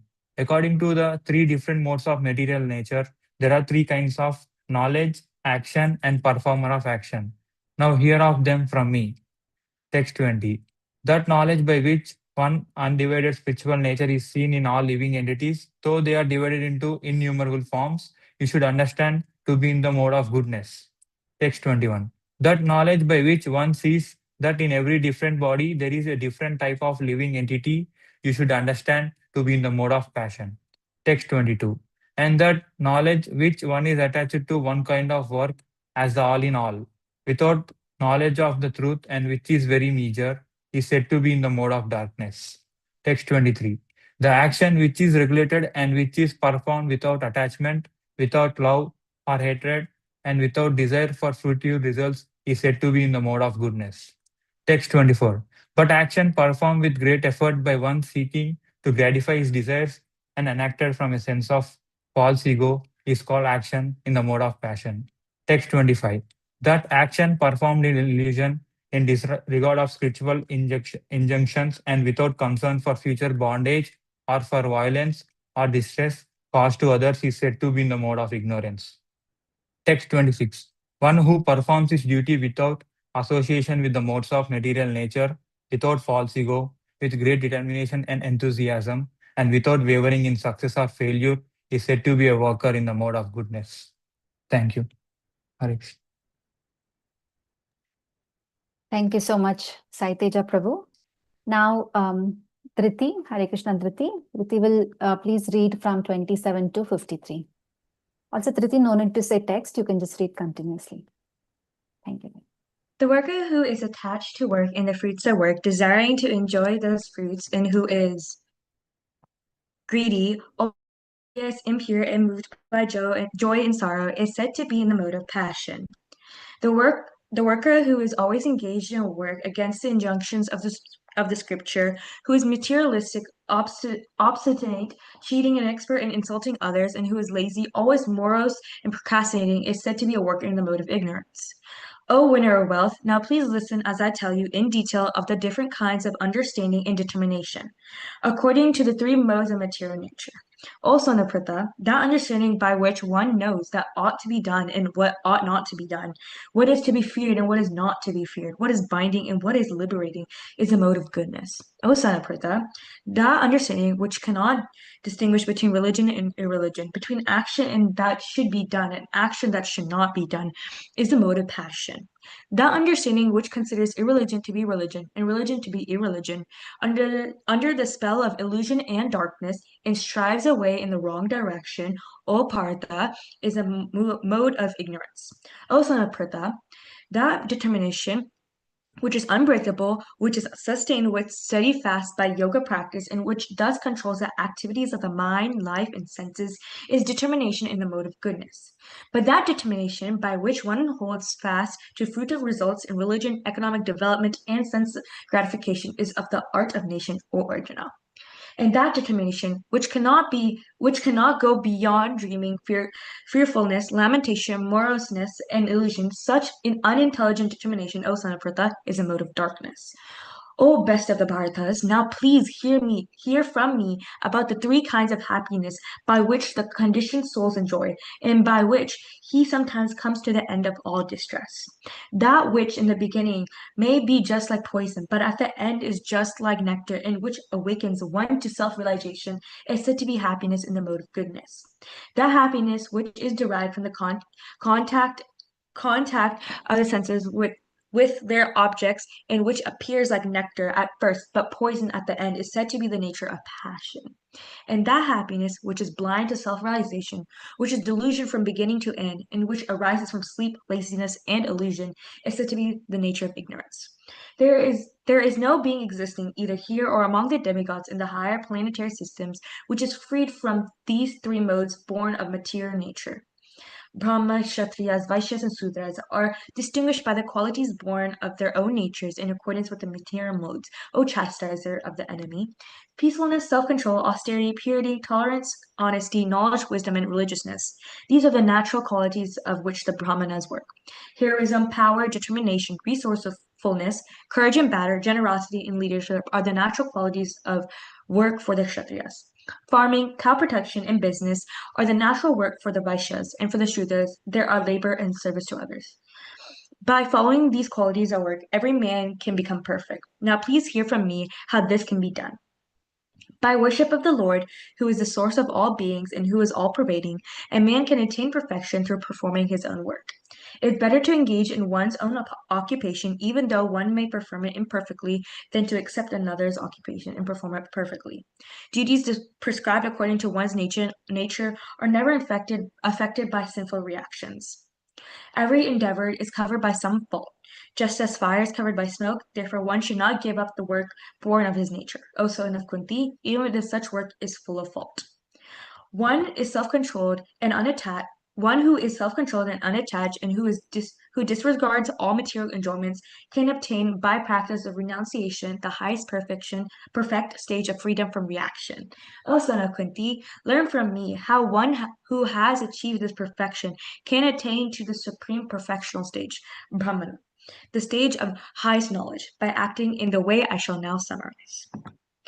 Being purified by his intelligence and controlling the mind with determination, giving up the objects of sense gratification, being freed from attachment and hatred, one who lives in a secluded place, who eats little, who controls his body, mind, power, speech, who is always entranced and who is detached, free from false ego, false strength, false pride, lust, anger, and acceptance of material things, free from false proprietorship, and peaceful.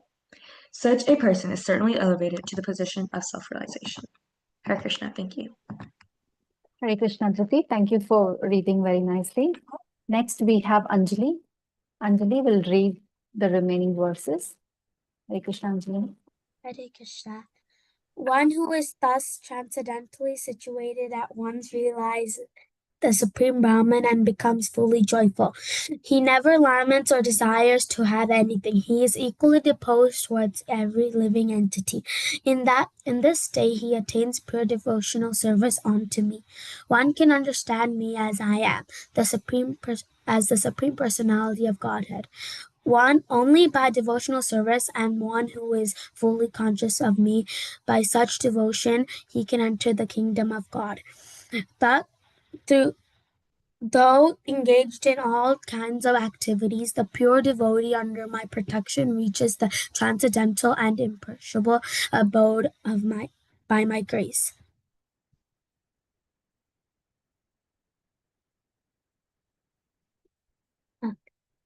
In all activities, just depend upon me and work always under my protection. In such devotional service, be fully conscious of me. If you become conscious of me, you will pass all over the obstacles of the conditioned life by my grace. If, however, you do not work in such consciousness but act through false ego, not hearing me, you will be lost. If you do not act according to my direction and do not fight, then you will be falsely directed. By your nature, you will have to engage in welfare. Under illusion and are now declining to or act according to my direction, but compelled by the work born of your own nature, you will act all the same, O son of Kunti. The Supreme Lord is situated in everyone's heart, or Arjuna, and is directed by the wanderings of all living entities, who are settled in a machine made of material energy. O Saishin of Bharata, surrender unto me utterly. By his grace you will attain transcendental peace and the supreme and eternal mode. Thus I have explained to you knowledge still more confidential, deliberately on this fully, and then do what you wish to do. Because you are my very dear friend, I am speaking to you, my supreme instruction, the most confidential knowledge of all. Hear this from me, for it is your benefit. Always think of me, become my devotee, worship me, and offer your homage unto me. Thus you will come to me without a fail. I promise you this because you are my very dear friend. Abandon all varieties of religion and surrender unto me. I shall deliver you from all sinful reactions. Do not fear. This transcendental knowledge may not be explained for those who are not austere or devoted or engaged in devotional service, nor to one who is envious of me. For one who explains the supreme secret of the devotees, pure devotional service is guaranteed, and at the end he will come back to me.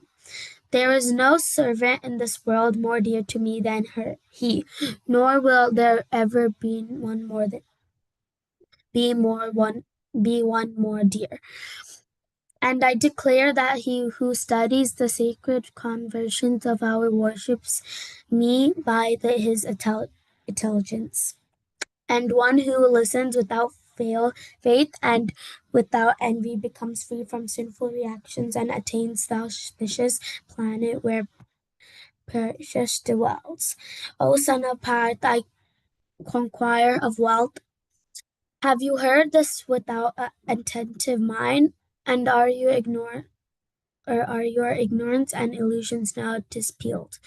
Arjuna said, my dear Krishna, O inflatable one, my illusion is now gone. I have regained my memory, but by your mercy, I am now firm and free from doubt, and I prepare to act according to your instructions. Sanjaya said, thus I have heard the conservation of two great souls, Krishna and Arjuna. And so wonderful is that message in my hair is standing on the end. By this mercy from of Vasudeva Vyasa, I have heard these most confidential talks directly from the master of all mysticum, Krishna, who was speaking personally to Arjuna. O king, as I repeatedly recall the wondrous and holy dialogue between Krishna and Arjuna, I take pleasure being thrilled at every moment. O king, as I remember the wonderful form of Lord Krishna, I am struck with wonder more and more, and I rejoice again and again. Wherever there is Krishna, the master of all mystics, and whenever there is Arjuna, the supreme anchor, there will also certainly be opulence, victory, extraordinary power, and morality. That is my opinion. Hare Krishna. Hare Krishna, Anjali. Thank you so much for reading the translation from Bhagavad Gita, chapter 18. With that, devotees, we conclude the recitation of Bhagavad Gita. We are so fortunate that we got to read the entire Bhagavad Gita today on the day 2 of Gita Jayanti celebration. Thank you all very much for attending this program today. And thank you all for reciting the verses and reading the translation. And to Aladini Radha Mataji, Kiran Prabhu and Sukumar Prabhu, Sundar Madhav Prabhu for giving us a summary of the chapters. And thank you to Pranay Kriti Mataji and Prashant Prabhu for co-hosting along with me. Thank you all very much. And I would also like to take this opportunity to sincerely thank Satyasara Prabhu and Jaisabhadra Mataji for giving us this opportunity to read Bhagavad Gita today. We are not able to assemble in the temple. Let us all pray that the temple constructs soon and we all can be there together, recite in front of the deities. With that, we conclude the Gita Jayanti program today. Thank you all for joining. Hare Krishna. Hare Krishna. Hare Krishna. Hare Krishna, Mataji. Thank you, Mataji. Thank you. Hare Krishna. Hare Krishna. Thank you, Mataji. Thank you, Prabhuji. Hare Krishna, Mataji. Thank you, Mataji, for the opportunity. Thank you so much, Prabhu. Hare Krishna.